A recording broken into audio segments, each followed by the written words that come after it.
उधार जो है वो गलत वर्ड नहीं है, क्योंकि बिजनेस को फंड करने के सिर्फ 3 तरीके होते हैं। या तो कस्टमर से पैसा आ जाए, या मैं अपने जेब से पैसा लगाऊं, या मैं उधार ले लूं। अपने पैसे मेरे पास सीमित हैं, कस्टमर अभी आया नहीं है, तो उधार एक बहुत इंपॉर्टेंट पार्ट है हमारी लाइफ का। Goal is to reach 25 crores at the age of 50। आपको बिजनेस चालू करना है ना, आप 2 महीने के अंदर महीने का 1 लाख रुपए कमा सकते हो। मेरी एक फ्रेंड है, she was facing problems with sanitary napkins. उन्होंने रियलाइज किया कि यार बहुत महंगा बेच रहा है यार ये विस्पर, ये लोग बड़े ब्रांड है, दे आर लिटरली स्टीलिंग। इतना लेवल का मार्जिन है उनका, और फैक्ट है 80-90% मार्जिन है। तो उन्होंने क्या किया, अब क्वेश्चन होगा जॉब कब छोड़ू। 3 ही महीने हुए हैं, पर पहले महीने मैंने 50,000 का रेवेन्यू किया, दूसरे महीने मैंने 70,000 का किया, तीसरे महीने मैंने 1.5 लाख का कर लिया। तो मैं ग्रो हो रहा हूँ, सस्टेनेबली हो रहा हूँ और प्रॉफिटेबली हो रहा हूँ। तब आप डिसीजन ले सकते हो कि भाई अब अपने को जैकपॉट लग गया इस तरफ। इकोसिस्टम जितना आज आपके फेवर में है, बिजनेस करना आज जितना आसान है वो कभी नहीं था। ये एक फैक्ट है। देखिए मैं मैनिफेस्टेशन में बहुत बिलीव करता हूँ। अगर आप ये कह देते हो कि मुझे मेरे पिताजी को जब वो 60 साल के होंगे उससे पहले एक गाड़ी गिफ्ट करनी है, तो वो ना फिर पूरी कायनात लग जाएगी आपके साथ, क्योंकि आपने लिख दिया है। आप पहले ना अपने आप से 2 सवाल पूछो। आज मैं आप ऑडियंस को चैलेंज करता हूं, आप ये क्वेश्चन सिर्फ लिखो, what do you want in life. Comments में बता देना, क्रिस्प आंसर चाहिए, ऐसा नहीं कि I want to be successful, ये कोई आंसर नहीं है। और सेकंड क्वेश्चन है, what today is stopping you from achieving.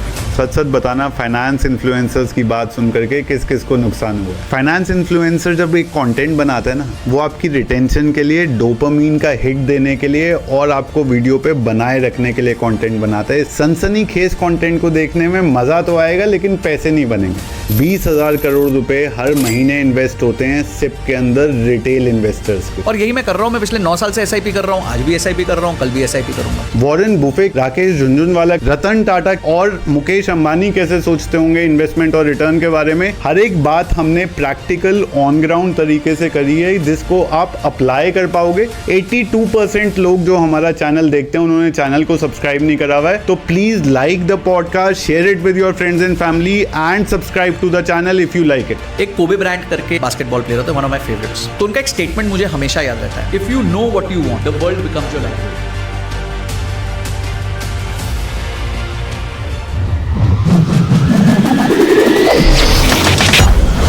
ये बताओ कि ये जो डेट का पूरा जो चक्कर है, जो हर एक दूसरा वीडियो जो मैं खोलता हूँ, that is all of a sudden a way to get rich.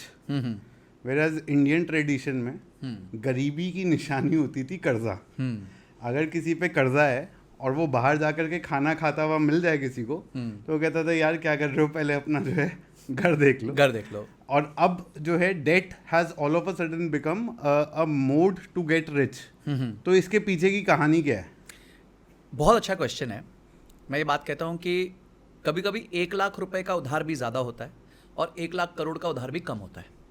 जैसे आप जिम जाते हैं, फॉर एग्जाम्पल आप जिम जाते हैं, और अगर आप जिम जाके, कोई लोग 2 किलो का भी वज़न नहीं उठा पाते, कोई लोग 20 किलो का भी बहुत आराम से उठाते हैं, और कोई लोग 100 किलो का भी बहुत आराम से उठाते हैं।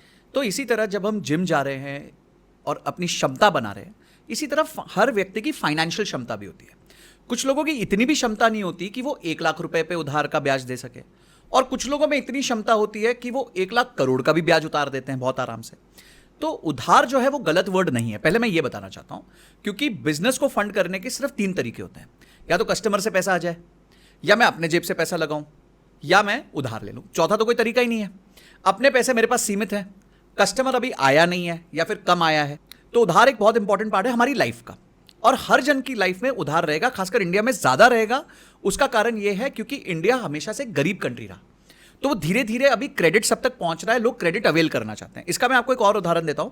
एक कंपनी है 5 स्टार फाइनेंस, अच्छा लिस्टेड कंपनी, NBFC है, और मैं उसके एक दिन बैलेंस शीट देख रहा था। वो लोग का जो प्रॉफिट आफ्टर टैक्स है, तो उनका एक रेशियो होता है जिसे हम NIM कहते हैं, नेट इंटरेस्ट मार्जिन कहते हैं, कि मार्जिन कितना बना रहे हैं वो, नेट इंटरेस्ट मार्जिन कितना बना रहे हैं। तो मैंने एक रेशियो उनका निकाला जो था उनका प्रॉफिट डिवाइडेड बाय उन्होंने लोन कितना दिया है, तो पैट डिवाइडेड बाय उन्होंने लोन कितना दिया। तो 600 करोड़ का पैट था, 6,000 करोड़ का लोन दिया हुआ था। तो अब आप समझिए कि NBFC 10% प्रॉफिट कमा रहा है सारे खर्चों के बाद, जी, टैक्स देने के बाद भी। तो मैंने फिर जीपी लेवल पे गया, मतलब भैया अब थोड़ा सा उत्सुकता बढ़ गई है, तो अब थोड़ा जीपी लेवल पे देखते हैं क्या सिचुएशन चल रही है। तो जीपी लेवल पे जो सिचुएशन थी वो थी करीबन 17% की। तो 17% के बाद ऑप खर्चे निकल गए, डेट माइनस हो गया आपका, उसके बाद टैक्स माइनस हो गया, तो लास्ट में 10% के आसपास पैट बना। यानी कि आप समझ सकते हो इंडिया में कितनी भूख है क्रेडिट की इस टाइम पे। तो आपके क्वेश्चन पे आने के लिए, उधार गलत चीज नहीं है, पहली बात ये है, ठीक है।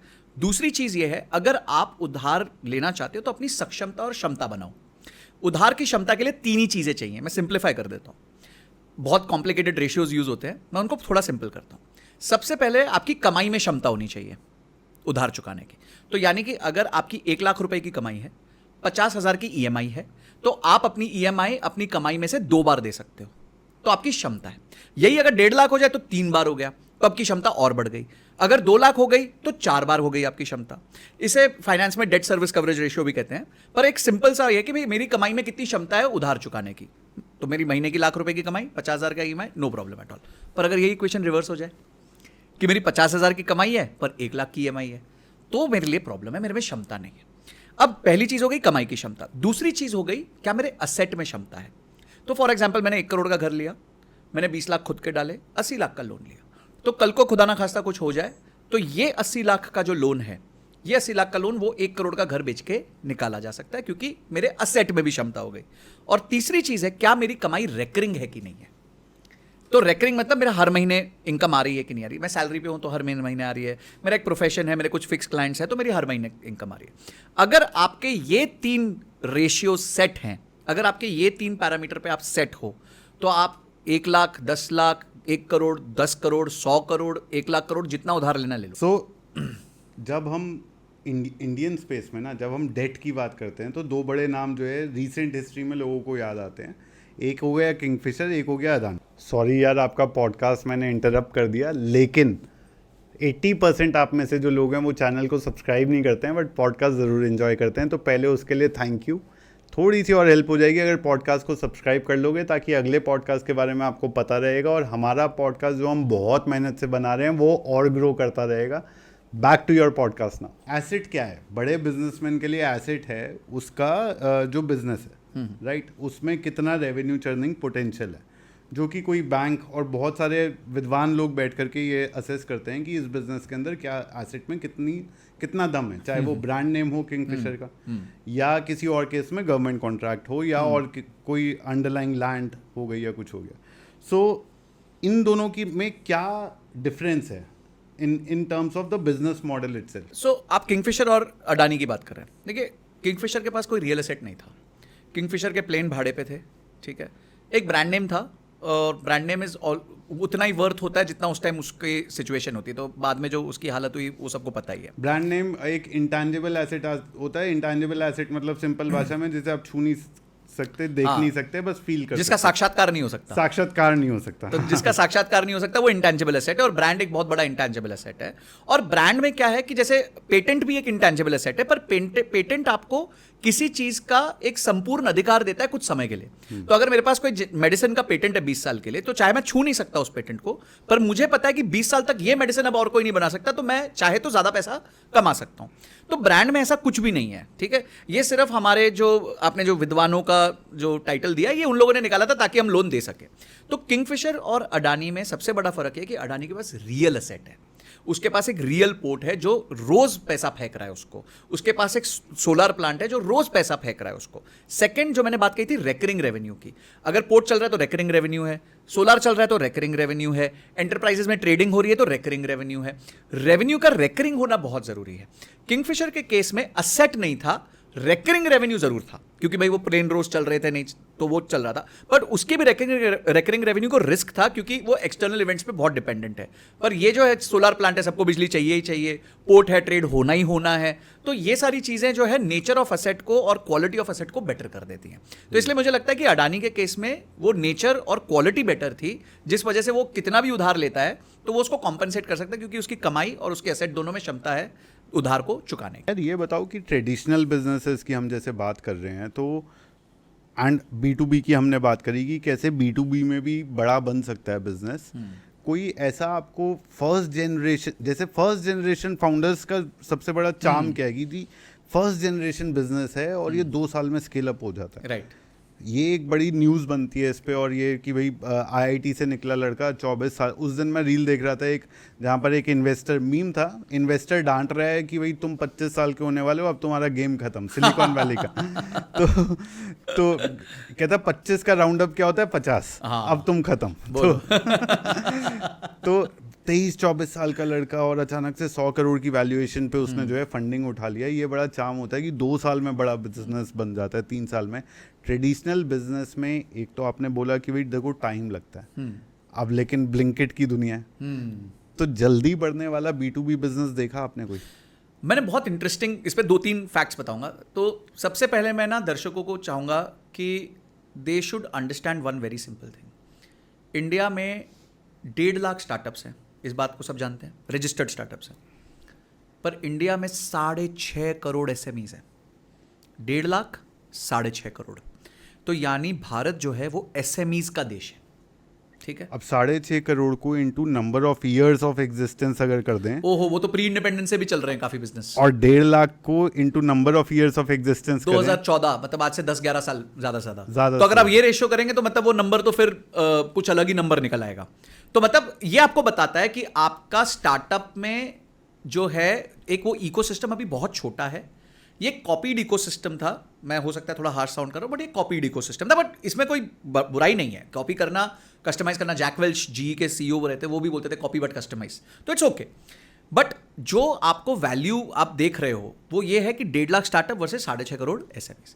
दूसरी चीज ये है, हमने फाइनेंस में CFA में एक टर्म सीखा था, सर्वाइवरशिप बायस, और आप उससे काफी रखते होंगे बिकॉज आप भी इस फील्ड के हैं।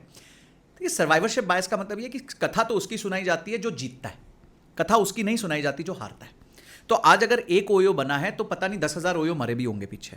अगर एक फ्लिपकार्ट बना है तो पता ही नहीं कितने। शॉपक्लूज की स्टोरी तो सबको ही पता है। जितना पैसा उसने रेज किया था, मैं वैल्यूएशन की बात नहीं कर रहा, जितना पैसा उसने रेज किया था उसके आधे से कम पैसे में कंपनी बिकी है। यानी अगर उन्होंने 100 रुपए रेज किए थे इन्वेस्टर से, तो 50 रुपए से कम में पूरी कंपनी बेचनी पड़ गई उनको, तनख्वाहें नहीं दे पाए, लास्ट में शट डाउन करना पड़ा, ठीक है। तो अगर एक फ्लिपकार्ट जिंदा रहा तो एक शॉपक्लूज मरा भी है पीछे। तो ये होता है सर्वाइवरशिप। अब हमें क्या लगता है, हम भी रितेश अग्रवाल बन सकते हैं, हम भी जो है इस तरीके से फ्लिपकार्ट के बिनी बंसल, सचिन बंसल बन सकते हैं। हो सकता है बन सकते हो, उसमें कोई डिनाइल नहीं है, पर प्रोबेबिलिटी, ठीक है। तो प्रोबेबिलिटी इज वेरी लो कि आप सर्वाइव करोगे इस इकोसिस्टम में। दूसरी चीज ये है, तो हाँ, तो सर्वाइवरशिप बायस को बहुत ध्यान रखना पड़ता है जब आप किसी भी बिजनेस में घुसते हो। तीसरा, आपने उदाहरण पूछा, तो एक बड़ा इंटरेस्टिंग किस्सा हुआ, मैं आपको सुनाता हूँ। मेरा एक ब्रदर है, कजन, जिसके बारे में मैंने अभी बताया था, जो मेरे चाचा जी का बिजनेस है। तो एक वो आता है, मिलता है, तो हम बिजनेसेस की बातें करते हैं। बड़ा यंग है वो, 26-27 साल का है। तो एक बार बात हुई, बोला यार मैं ना संजय एक कंपनी में गया, इस कंपनी का नाम है एकम ड्रग्स। मतलब वेरी गुड, नाम सुना नहीं है मैंने कभी। बोलते हरिद्वार में इनका बहुत बड़ा प्लांट है। अच्छा, तो मतलब क्या करते हैं? बोलते ये मेडिसिन के OEM है, जैसे ओरिजिनल इक्विपमेंट मैन्युफैक्चरर होता है, ये मेडिसिन के OEM है। मतलब बोलते ये ना सन फार्मा, सिप्ला, मैनकाइंड, ये जितनी भी बड़ी फार्मा कंपनीज हैं उनको माल बना के बेचते हैं। मतलब अच्छा, मतलब कितना रेवेन्यू कर रहे होंगे? मैंने बोला कर रहे होंगे 30-40-50 करोड़ रुपए, 100 करोड़ रुपए। बोलता भाई पिछले साल उन्होंने 3500 करोड़ का टर्नओवर किया था। वाह, ठीक है, ये मैं 2 साल पहले की बात बता रहा हूँ। और बोलते इस साल शायद 4200 करोड़ का करेंगे। वो इतना इंटीमेसी से इतना जानता है क्योंकि वो उनका सप्लायर था। तो वो माल बढ़ता जा रहा है, उसको दिख रहा है कि रेवेन्यू बढ़ रहा है, उनको रिपोर्ट्स भी आती हैं, बहुत ट्रांसपेरेंट ऑर्गेनाइजेशन है। तो फिर मैंने और उसके बारे में डीप डाइव किया। तो वो 2 ब्रदर्स हैं, जैन ब्रदर्स हैं, जो मेन उनके चेयरमैन है, संजीव जैन नाम है उनका। तो उन्होंने ये कंपनी चालू की थी करीबन 2002-2003 में। तो मेरे ब्रदर ने मुझे बताया कि कहानी ऐसी है कि दोनों भाइयों ने चालू की थी और सोचा था कि दोनों भाई 10-10 करोड़ रुपए पोस्ट टैक्स जिस दिन कमाएंगे, उसके बाद वो ठीक है रिटायर हो जाएंगे, कि हो गया भाई बिजनेस से काम हो गया अपना। तो इनके लाइफ लॉन्ग का ये ड्रीम था कि दोनों भाई 10-10 करोड़ रुपए पोस्ट टैक्स कमा लें, ठीक है। ये टारगेट उन्होंने 2 साल में अचीव कर लिया। कंपनी लॉन्च करने के 2 साल में 10-10 करोड़ रुपए दोनों के खाते में गिर गए कि भाई चलो ठीक है, अब इतने पैसे हो गए खाते में कि अगर हम दोनों 10-10 करोड़ निकालेंगे तो डन। पर उन्होंने देखा उनका तो बिजनेस बड़ा हो गया। उन्होंने देखा कि अब हम अच्छे से और इसको बड़ा कर सकते हैं और अच्छे लोगों को माल दे सकते हैं।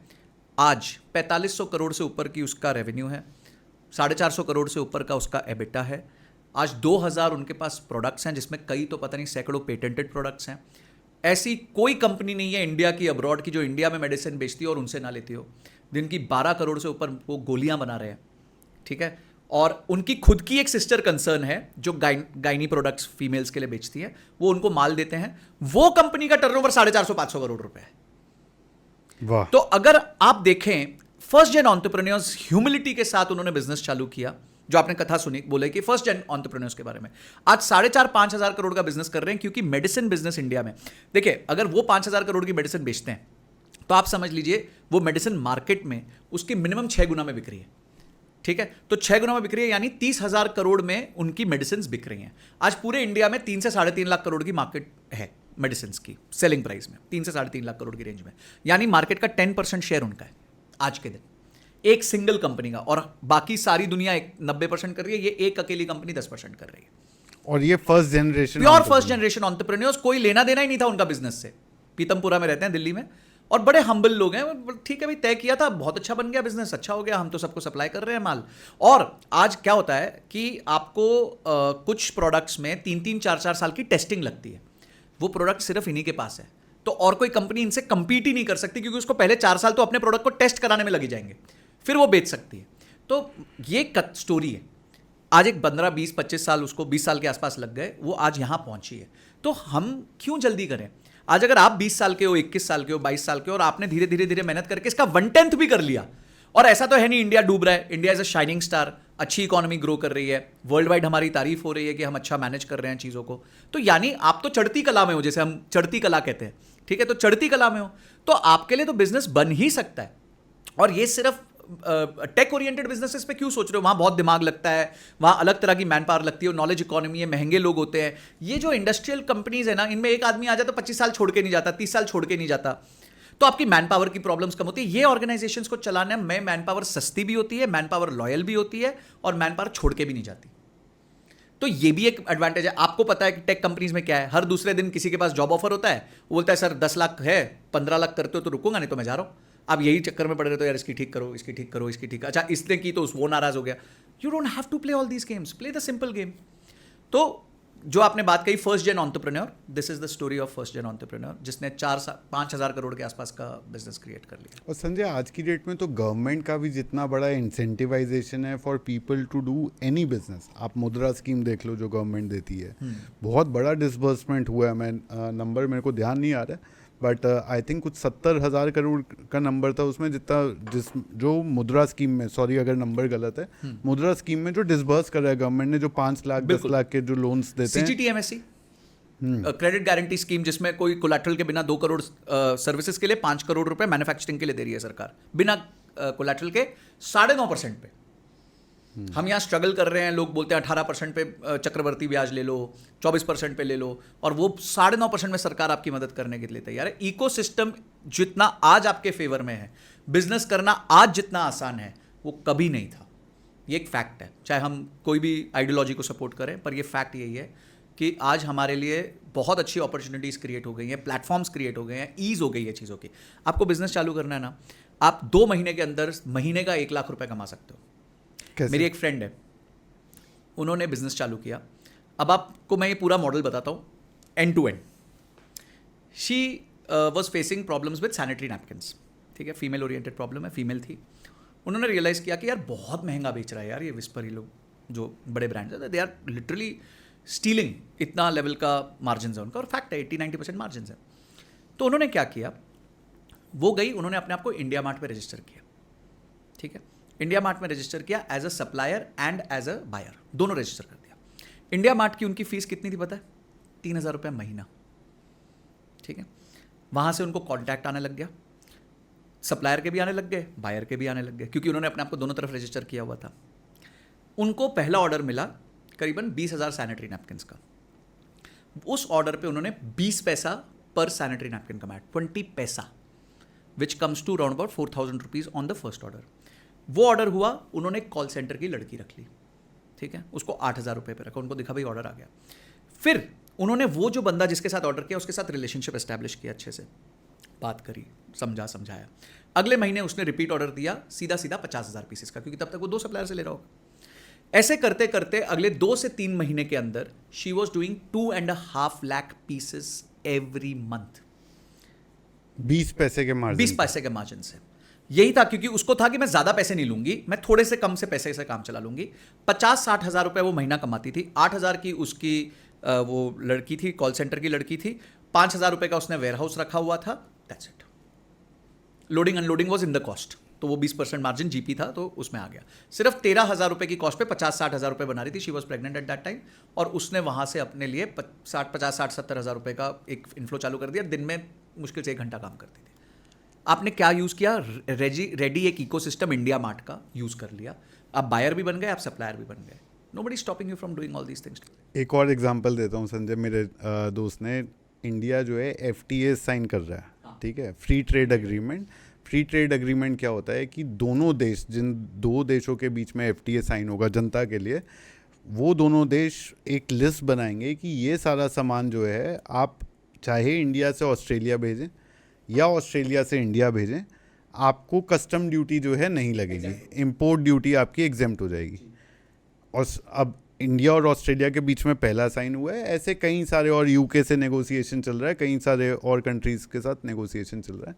उसने देखा कि यार अब ये अगर अग्रीमेंट साइन हुआ है तो ऑस्ट्रेलिया में क्या है, वहाँ विनयार्ड्स बहुत हैं, वाइन बहुत बनती हैं. अब वाइन में पहले उसने सोचा बॉटल्स जो है मैं यहाँ से भेजूंगा, फिर उसको पता चला ये चाइना के पोर्ट से जाती है बॉटल, इंडिया से लॉजिस्टिक कॉस्ट में थोड़ा सा ज़्यादा कॉस्ट आ सकती है इवन आफ्टर इम्पोर्ट ड्यूटी. सिर्फ जो बॉटल के ऊपर कॉर्क का जो धंधा है वो बहुत बड़ा धंधा है यार अपने आप में. That in itself is hundreds and hundreds of crores of business. और वो छोटे विनयार्ड्स जो ऑस्ट्रेलिया में आज तक सिर्फ एक इम्पोर्टर होता था जो सबके लिए ये बॉटल्स और कॉक्स इंपोर्ट करता था और वो उनको सप्लाई करता था. एक बिजनेस की मोनोपोली थी इसके अंदर. अब जो आदमी वहाँ जा कर के डायरेक्टली हर एक ओनर से, because these are family owned, हर एक ओनर को जा कर के बोलेगा कि जी आपकी जो है लैंडेड कॉस्ट अगर 50.5 डॉलर पर कॉर्क है तो मैं आपको 0.25 में लैंड करा दूंगा और सेम क्वालिटी का cork. It's a big business in itself. Recurring. तो आपने एक जो भी मैक्रो इवेंट हो रहा है उस ट्रेंड को पकड़ा, जो आपने कहा ट्रेंड इज योर फ्रेंड, उसके अंदर आपने डीप डाइव करके देखा कि इकोसिस्टम में यहाँ जगह है और वहाँ आप घुस गए तो वहीं पर आपका 150, 200, 250 करोड़ का बिजनेस, कोई टेक्नोलॉजी नहीं है, कुछ नहीं है, वो बैठ करके यहाँ पर एक तरह से लॉजिस्टिक का टैलेंट हायर कर रहा है जो वो कॉक को वहाँ तक पहुँचा दे. ना मैन्युफैक्चरिंग करनी है ना कुछ और करना है. और ऑस्ट्रेलिया घूम के आता है वो अलग है. मैंने एक गाना था, तू प्यार है किसी और का, तुझे चाहता कोई और है. हाँ. तो इट्स लाइक आपको कुछ करना नहीं है, आपको किसी से लेना और किसी को देना है. हाँ. तो ये वही सिचुएशन है. आपको इंटेलिजेंटली ट्रेंड को फॉलो करना है. देखिए, if you can understand the trend. And technology क्या है, लोगों ने टेक्नोलॉजी को AI और ये सब से रिलेट कर दिया. अरे भाई, एक कॉल सेंटर चलाना भी टेक्नोलॉजी है. अगर 4 कॉल्स आपके कॉल सेंटर पे गिरती है और आप उसको उठा रहे हो, वो भी तो टेक्नोलॉजी है ना. जब तो फोन नहीं था तो फोन भी टेक्नोलॉजी बना. ऑब्सोलीट थोड़ी हुआ है. आज फोन यूज होने थोड़ी बंद हो गए. फोन्स पे आज भी काम हो रहा है. आप बोलो नहीं, ऑर्डर तो CRM के थ्रू ही जाएगा, तभी मैं बिजनेस कर सकता हूं. Technology is to support business. Yes. Business होगा तो टेक्नोलॉजी होगी. बिजनेस ही नहीं होगा तो टेक्नोलॉजी का क्या चार डालूंगा मैं. तो end of the day system, processes, business, ये technologies all are there if the business is there. राजा है तो प्रजा है. ठीक है, राजा ही नहीं तो प्रजा काय की. तो this is how I believe in business. ये बहुत आपने एग्जांपल अच्छा दिया कि मैक्रो इवेंट्स में से, ट्रेंड में से ढूंढ लो मैं कहां फिट होता हूं और उस पर एफर्ट मारो. ढूंढो आज कौन कंपटीटर है, क्या कर रहा है, कितने में बेच रहा है, मैं कहां से खरीद रहा है. वैल्यू मनी जी से एक बहुत अच्छी सीख मिली थी मुझे. वो थी कि जो कॉग्स पे फोकस करता है, जैसे कॉस्ट ऑफ गुड्स सोल्ड कहते हैं, ठीक है, वो बिजनेस कर सकता है. जो कॉग्स ऑफ कॉग्स में जाता है वो डिसरप्शन कर सकता है. तो अगर आप सिर्फ कॉग्स पे रुक जाए, हाँ जी मैं तो इतने में ये चीज खरीदूंगा, इतने में बेच दूंगा, तो आप बिजनेस कर लोगे, 10%, 20% का मार्जिन कमा लोगे. पर जो चीज आपकी बन रही है उसकी आप निटिग्रिटीज में गए तो आप डिसरप्शन लेके आ सकते हो. और ये काम सबसे अच्छा हमारे देश में अगर कोई रियली करता है तो ऐसा नहीं लगना चाहिए मैं बीजेपी का प्रचारक हूं, वो अडानी और अंबानी के अलावा कोई नहीं है. I think they are the best at understanding cost structures. मैं जानता हूं, मेरे एक फ्रेंड है, उन्होंने सप्लाई किया रिलायंस को. बोलते वहाँ पे जो सप्लायर के साथ होता है आप सोच नहीं सकते. बोलते उसका बॉम होता है बिल्स ऑफ मटेरियल. यानी अगर मैं किसी को फ़ोन बेच रहा हूँ तो फ़ोन में क्या क्या लग रहा है, चिप लग रही है, रबड़ लग रहा है, ग्लास लग रहा है, सब. वो लोग है ना पूरे फ़ोन को खोलेंगे, एक एक आइटम लिखेंगे, उसका लोएस्ट सोर्सिंग प्राइस लिखेंगे कि यहाँ से इतने का मिलेगा, यहाँ से इतने का मिलेगा, यहाँ से इतने का मिलेगा. यानी आपका जो प्रोडक्ट है ये जी 10,000 रुपये का है, या फॉर एग्जाम्पल 100 रुपये का, इजी कैलकुलेशन के लिए. अब 100 रुपये की आपकी कॉस्ट है, आप मेरे साथ धंधा कर रहे हो, वेरी गुड, आपको 7% का मार्जिन मिलेगा, पर 50 लाख पीस बनाने हैं. तो रिलायंस क्या करता है या फिर अडानी क्या करता है, वो लोग इतना ज्यादा बॉम्ब के अंदर घुस जाते हैं, इतना ज्यादा बॉम्ब के अंदर घुस जाते हैं, उनकी जो जीत है वो उनकी सेल्स नहीं है, उनकी परचेज है. क्योंकि परचेज आपने उस प्राइस पे कर दिया तो सेल तो आप उस रेट पे कर दोगे जो कोई और कर ही नहीं सकता, और आप मार्केट को डिस्टर्ब कर दोगे। इसलिए कॉग्स जानोगे तो बिजनेस करोगे, कॉग्स ऑफ कॉग्स जानोगे तो डिसरप्शन कर दोगे। तो ये भी एक लर्निंग है बिजनेसेस के लिए, बहुत इंपॉर्टेंट लर्निंग है। संजय एक चीज़ बताओ, क्योंकि आपको पर्सनल फाइनेंस भी समझ में आता है, बिजनेस भी समझ में आता है, अब बहुत सारे लोगों के जीवन में ये दोनों समस्याएं एक साथ आती हैं जब वो आदमी अपनी जॉब से बोर हो जाता है, क्योंकि वो ये सोचता है कि यार मेरे को बिजनेस तो करना है, पर क्या मेरे पास एडिक्वेट कैपिटल है, मैं अपने खर्चे निकाल पाऊंगा या नहीं निकाल पाऊंगा। अगर 2-3 टेस्ट देने हैं कि भैया ये पैरामीटर जब पूरे हों तब कूदना, वरना मत कूदना, नौकरी करते रहो चुपचाप, तो वो कौन से सेफगार्ड या पैरामीटर है? देखिए, सबसे पहली चीज़ है, जापानीज कॉन्सेप्ट है इकिगाई का। पहले आप अपना इकिगाई निकालो, क्योंकि if the why is clear the what will follow. ये बहुत मतलब साइमन भाई ये जो कॉन्सेप्ट है ना, सॉरी, ये यूएस यूके के लिए तो बहुत बढ़िया है। मैं क्यों कह रहा हूँ, क्योंकि हमारे देश में ना देखो, सोशल सिक्योरिटी, अगर मेरी नौकरी चली गई ना, मुझे कोई बचाने नहीं आने वाला है, ठीक है। मेरे दम पे और 3-4 लोग हैं घर पे, जिसमें से किसी का न्यूज़पेपर आता है, किसी का जो है राशन कोई ख़रीदने जाता है, कोई घर की जो डेली बेसिक नीड्स हैं वो पूरी होती हैं, कोई कभी अपना छोटा सा शौक पूरा कर लेता है कि भाई साड़ी ले आए या थोड़ी, वो सारी चीज़ें एक सैलरी से चल रही हैं। ये एक रियलिटी है 90% ऑफ मिडिल क्लास पॉपुलेशन की, जहाँ पर एक स्ट्रीम ऑफ इनकम है। ये कहना शायद आसान है, शायद सिर्फ और सिर्फ हम Tier 1 सिटीज़ की बात कर रहे होंगे अगर हम ये कहेंगे कि यार देखो जेनजी है, पापा ने पैसे कमाए हुए हैं, वो एक बहुत छोटा ऑडियंस है। और वो वाला जो ऑडियंस है ना, वो थोड़ा सा अपने कंफर्ट जोन, उनको जब बिजनेस करना है वो सोचेंगे भी, राइट, उनके पास पैसा आ जाएगा। वो वैसे ही जो आपने एफ बोला ना, फ्रेंड्स फैमिली एंड फूल्स, वो उधर से जो है वैसे भी पैसा आ जाएगा।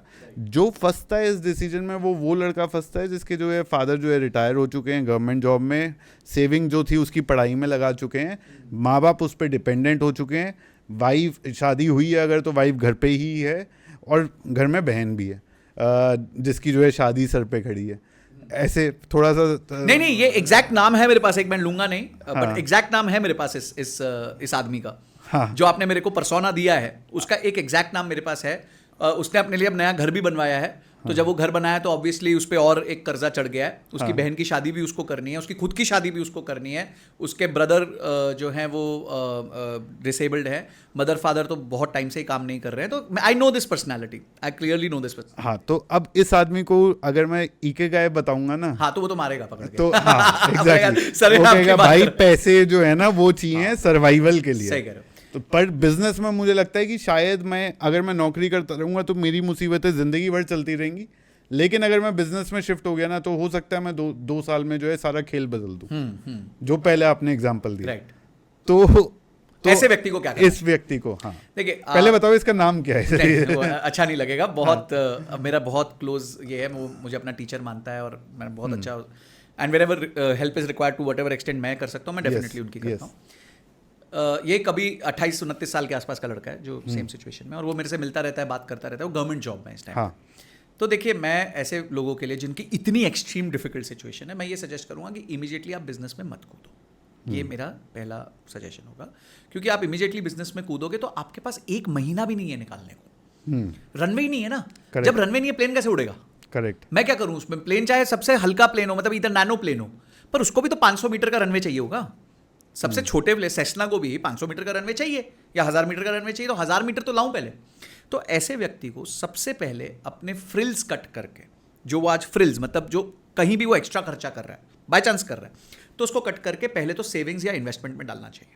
ठीक है, वो टूल्स क्या हो सकते हैं वो हम बाद में चर्चा कर सकते हैं। हो सकता है FD हो सकता है म्यूचुअल फंड्स हो, गोल बेस्ड इन्वेस्टमेंट, उस पर भी हम आएंगे कि भाई कौन से टूल्स हो सकते हैं जो वो एक कैपिटल इकट्ठा कर पाए। दूसरी चीज है कि ऐसे सो विच मीन्स, अगर मैं पहले पॉइंट को समराइज करना है कि भाई वो आदमी बिजनेस नहीं कर सकता है, ये रियलिटी नहीं है, बट उसको अपना प्लान को 5 साल या 7 साल या 8 साल से डेफर करके पहली तैयारी ये करनी है कि अपना एक कैपिटल इकट्ठा करना। बिल्कुल ठीक है। देखिए, आपकी गाड़ी कितनी भी अच्छी है, आप टोल पे पहुंचे तो पैसे दिए बिना रोल्स रॉयस भी बाहर नहीं जा सकती, ठीक है, और नैनो भी जा सकती है। तो पहला खेल रनवे का है कि मैं रनवे बना लूं सबसे पहले। तो रनवे क्रिएट करने में आपका 1 साल लगता है, 2 साल लगता है, 3 साल लगता है, वो हमारे को वो देखना पड़ेगा कि आप कितना इन्वेस्टमेंट कर सकते हो। 5,000 कर सकते हो, 500 कर सकते हो, 2,000 कर सकते हो, मुझे नहीं पता। तो वो उसके हिसाब से रनवे बनेगा। तो रनवे बनाना सबसे इंपॉर्टेंट है फ्लाइट उड़ाने से पहले। सेकेंड चीज़ ये है कि कोशिश करके आप अकेले बिजनेस मत करो, ठीक है। हर व्यक्ति के नेटवर्क में कोई एक ऐसा आदमी होता है जो थोड़ा सा वेल टू डू हो, उसमें भी एस्पिरेशन हो, उसको भी कुछ करना हो लाइफ में, और वो उस कैपिटल की पूर्ति को, मतलब कैपिटल की जरूरत की पूर्ति कर सके, ठीक है। क्योंकि इस आदमी के पास कैपिटल नहीं है पर मेहनत तो है ना। हाँ, मेहनत करने की क्षमता तो है। तो ये एटलीस्ट इतना देख ले कि भाई मैं अभी दो तरफा मार नहीं झेल सकता, कि मैं घर वालों को जीरो उस पर भी ले आऊं कि भाई मैं कुछ नहीं दे सकता, और मैं कुछ कमा रहा भी नहीं हूं और मेरे जेब से भी लग रहा है, मतलब डबल वैमी नहीं ले सकता। तो इन दोनों वैमी में से एक वैमी तो बचा ले भाई। Correct. ये किसी के साथ पार्टनर बन जा, Correct. किसी से उधार ले ले, या किसी के साथ ही जुड़ जा काम कर ले। हाँ. अच्छा, मैं आपको एक मजेदार बात बताता हूं। इंडिया में ना एक बहुत बड़ा एपिडेमिक है। मुझे जो कंसल्टेशंस आती हैं, कोई मेरे को डायरेक्टली मैसेज करते हैं लिंक्डइन पे, इंस्टाग्राम पे, यूट्यूब पे, आपको पता है अगर मैं उसको बांटूं तो उसमें से 30 to 40% कंसल्टेशंस किस बात की आती हैं कि सर पैसे पड़े हैं, धंधा नहीं है, बताओ क्या करें। वाह, पैसे पड़े हैं, धंधा नहीं है, बताओ क्या करें। जमीन बेच दी पंजाब में, 5 करोड़ रुपए पड़े हैं, बेटा मवाली ना बन जाए, 18 साल 19 साल का हो गया, पढ़ाई में मन नहीं लगता, क्या करूं इसको, कौन सी दुकान खोल के दूं, कहां ये 1 लाख रुपए महीना कमा सकता। 5 करोड़ वाला ये सोच रहा है कि यार बेटा 1 लाख ही कमा ले तू। तो इंडिया में एक बहुत बड़ा एपिडेमिक है, इसलिए लोग फ्रेंचाइजीज के पीछे भागते हैं। इसलिए फ्रेंचाइजीज इतनी फेमस हो जाती है इंडिया में, चल पड़ती हैं। क्यों? क्योंकि उनको दिखता है यार 10-15 लाख रुपए लगाओ, ठिया बन जाएगा, लड़का जाके बैठ जाएगा ऑफिस में, एक तो काबू में भी रहेगा, शादी वादी के लिए भी ईजी हो जाएगा, और अपने भी पैसे जो पड़े हैं घर पे वो खराब नहीं होंगे, कुछ लग जाएंगे, चाहे वो बाद में बिजनेस चले ना चले, that is immaterial. For the moment उनको टाइम पास करना, और ये बहुत बड़ा एपिडेमिक है इंडिया में। तो आपका, अगर आप उस कैटेगरी में हो जहां आपके पास पैसे नहीं, तो ऐसा एक एपिडेमिक का मारा हुआ बंदा ढूंढ लो ना, जिसके पास पैसे पड़े, ठीक है। तो ये दो चीजें आप फर्स्ट। तो यानी आप कह रहे हो कि ये पूल अवेलेबल है? सुपर अवेलेबल है, सुपर अवेलेबल नहीं है, सुपर अवेलेबल है। बहुत लोग हैं जिनके पास पैसा है पर धंधे का कोई अता पता नहीं है, क्योंकि जमीनें बेचने, जमीनों ने बहुत पैसा दिया ना इंडिया में। अभी आपके इधर ही गुड़गांव में पता नहीं कितने अरबपति बने, कितनी स्कॉर्पियो आ गई, कितनी जैगुआर्स आ गई, कितनी रोवर्स आ गई, ठीक है। नहीं मैनेज कर पाए तो बहुत लोग बर्बाद हो गए, जिन्होंने मैनेज किया तो उन्होंने अच्छा कर लिया। करेक्ट। तो people have at least understood this much कि कुछ तो करना पड़ेगा पैसे के साथ यार, सिर्फ इसको रद्दी नहीं कर सकते। हाँ। तो ये पूल को आप टैप इन करो, इस पूल से मिलो, इस पूल का इवैल्यूएशन करो। तीसरी चीज है, इस दौरान अपनी बिजनेस की नॉलेज को इंप्रूव करो।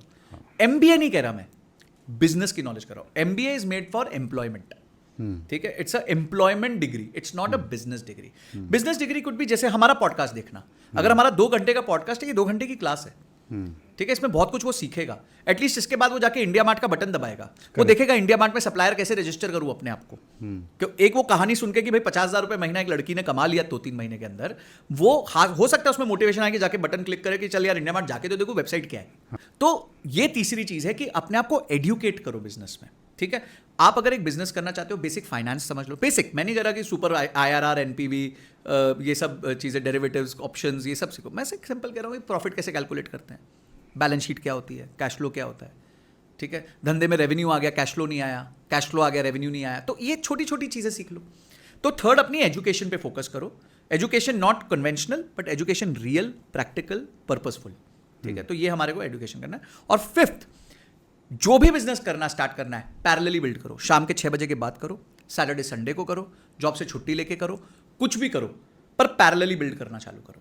और अगर उसमें कुछ ऐसा क्रैक कर लिया, जो आपने एग्जांपल दिया वो सैनिटरी वाले बिजनेस हाँ। का, तो फिर तो आप जो है, आप खुद का कैपिटल भी इकट्ठा हो गया, सिक्योरिटी आ गई, बिजनेस का जिसको हम कहते हैं ना POC, प्रूफ ऑफ कॉन्सेप्ट भी हो गया, प्रूफ ऑफ कॉन्सेप्ट हो गया, आपकी कन्विक्शन भी बढ़ जाएगी, घर का सपोर्ट भी आ जाएगा। इसमें आपका 2-3 पैरामीटर्स आप देख लो कि कब छोड़ूं। अब क्वेश्चन होगा जॉब कब छोड़ूं। हाँ। पहला है कि आप सस्टेनेबली, प्रॉफिटेबली, ग्रोइंग बिजनेस कर पा रहे हो कि नहीं। 3 ही महीने हुए हैं, पर पहले महीने मैंने 50,000 का रेवेन्यू किया, दूसरे महीने मैंने 70,000 का किया, तीसरे महीने मैंने 1.5 लाख का कर लिया। तो मैं ग्रो हो रहा हूँ, सस्टेनेबली हो रहा हूँ और प्रॉफिटेबली हो रहा हूँ। तब आप डिसीजन ले सकते हो कि भाई अब अपने को जैकपॉट लग गया इस तरफ, अपने पास थोड़े पैसे भी हैं, दोस्त यार के जो उसने डाले थे वो भी आ गए, अपनी एक बेसिक जीविका भी ठीक ठाक हो गई, अपन पैसा घर पे दे सकते हैं, एटलीस्ट जिंदा रहेंगे, कोई खराबी नहीं होगी।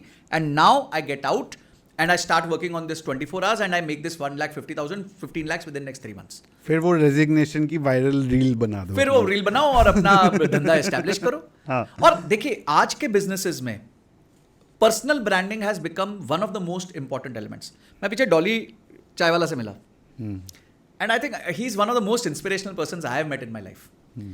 लोगों को आज दिख रहा है वो बिल गेट्स आया और आज वो करोड़ों रुपए कमा रहा है सोशल मीडिया से और हर जगह ब्रांड एंडोर्समेंट्स कर रहा है. Today everybody seeing that. वो डॉली की टपरी ना वहाँ पे 14 साल से 14 साल लग गए उसको वो ओवरनाइट सक्सेस बनने में. और मैं आपको बता रहा हूँ 14 साल छोड़ो, 14 महीने किसी को बिना रिजल्ट के काम करना पड़ जाए ना, वो छोड़ देगा, हालत खराब हो जाती है. और वो रोज सुबह आके उतनी एक्साइटमेंट से चाय बना रहा है, एक्शंस कर रहा है, लोगों के साथ एंगेज कर रहा है, ये सोचे बिना कि वो सुबह किस दिन आएगी जिस दिन मैं अमीर बनूंगा. और वो आ गई और आज वो जम के पैसा कमा रहा है. पर फिर भी आज वो अपने टपरी पे जाता है, जब भी नागपुर में होगा 2-3 घंटे वहाँ जाके रहता है, ऑडियंस को मिलता है, सबको मिलता है, लोग आते हैं उसकी वीडियो बनाते हैं. अब तो हमारे लिए बड़ी बात होगी कि हम जाके मिलेंगे. हाँ. ठीक है. तो मुद्दा क्या है कि पर्सनल ब्रांडिंग एक बहुत इंपॉर्टेंट टच हो गया है. आज ही अगर आप पर्सनल ब्रांडिंग चालू कर दो तो धीरे धीरे आप अपने बिजनेस को उसका बहुत सॉलिड सपोर्ट दे सकते हो. आपकी मार्केटिंग कॉस्ट जीरो हो जाएगी. और आज सबसे बड़ा स्ट्रगल ही मार्केटिंग कॉस्ट है. जो टेस्ला मॉडल है, बिल्कुल. आज वो हीरो बना हुआ है, जो ओनर है वो खुद ही हीरो है. जीरो था मॉडल है. जीरो था में भी दोनों फाउंडर्स एकदम हीरो हैं मार्केट के. उन्होंने अपना पर्सनल ब्रांड बहुत अच्छा बनाया. It's a very well crafted strategy which they have made. Correct. कि भाई हम अपने आप को एज अ ब्रांड एस्टैब्लिश करेंगे, as a forerunner in this industry establish करेंगे. टेकवेक तो उन्होंने बहुत अच्छा बनाया है, ये कोई डाउट ही नहीं है. प्रोडक्ट्स में बहुत आगे रहे हैं, पर अपने आप जो उन्होंने अपने आप से किया है वो बहुत अलग लेवल का किया है. तो ये बिजनेसेस को सीखना चाहिए.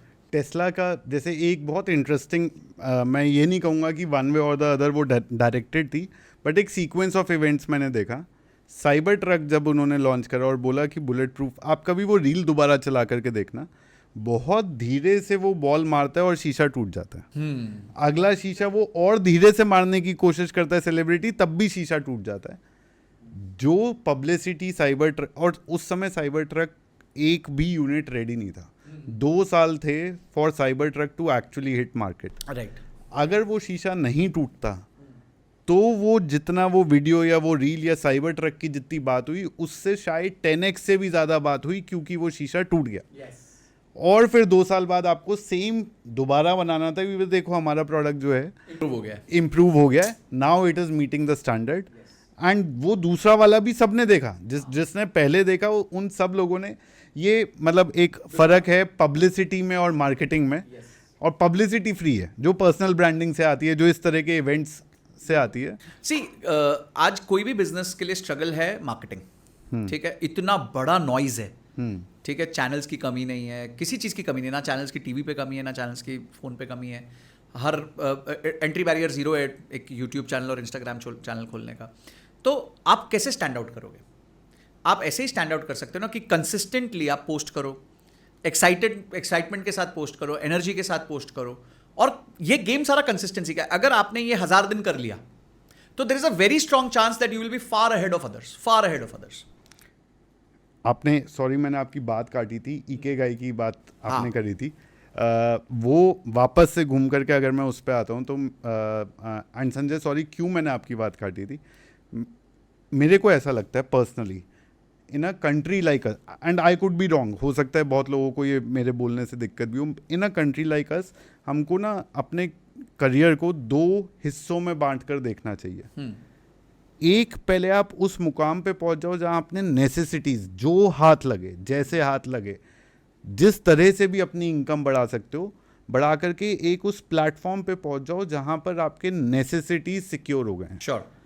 And then you pivot to your ikigai, और या जो आपकी इनर कॉलिंग, इकागाई को मे बी आप बेहतर समझा पाओगे कि एक इनर कॉलिंग की जो आपको वहाँ से या तो बिल्कुल जूम कर जाओगे आप, या आप अपनी लाइफ एंजॉय कर पाओगे, अपने पैशन को भी एंजॉय कर पाओगे. राइट. सी आपका जो पॉइंट था, जब आपने पर्सोना चेंज किया तो मैंने अपना आंसर चेंज किया. करेक्ट.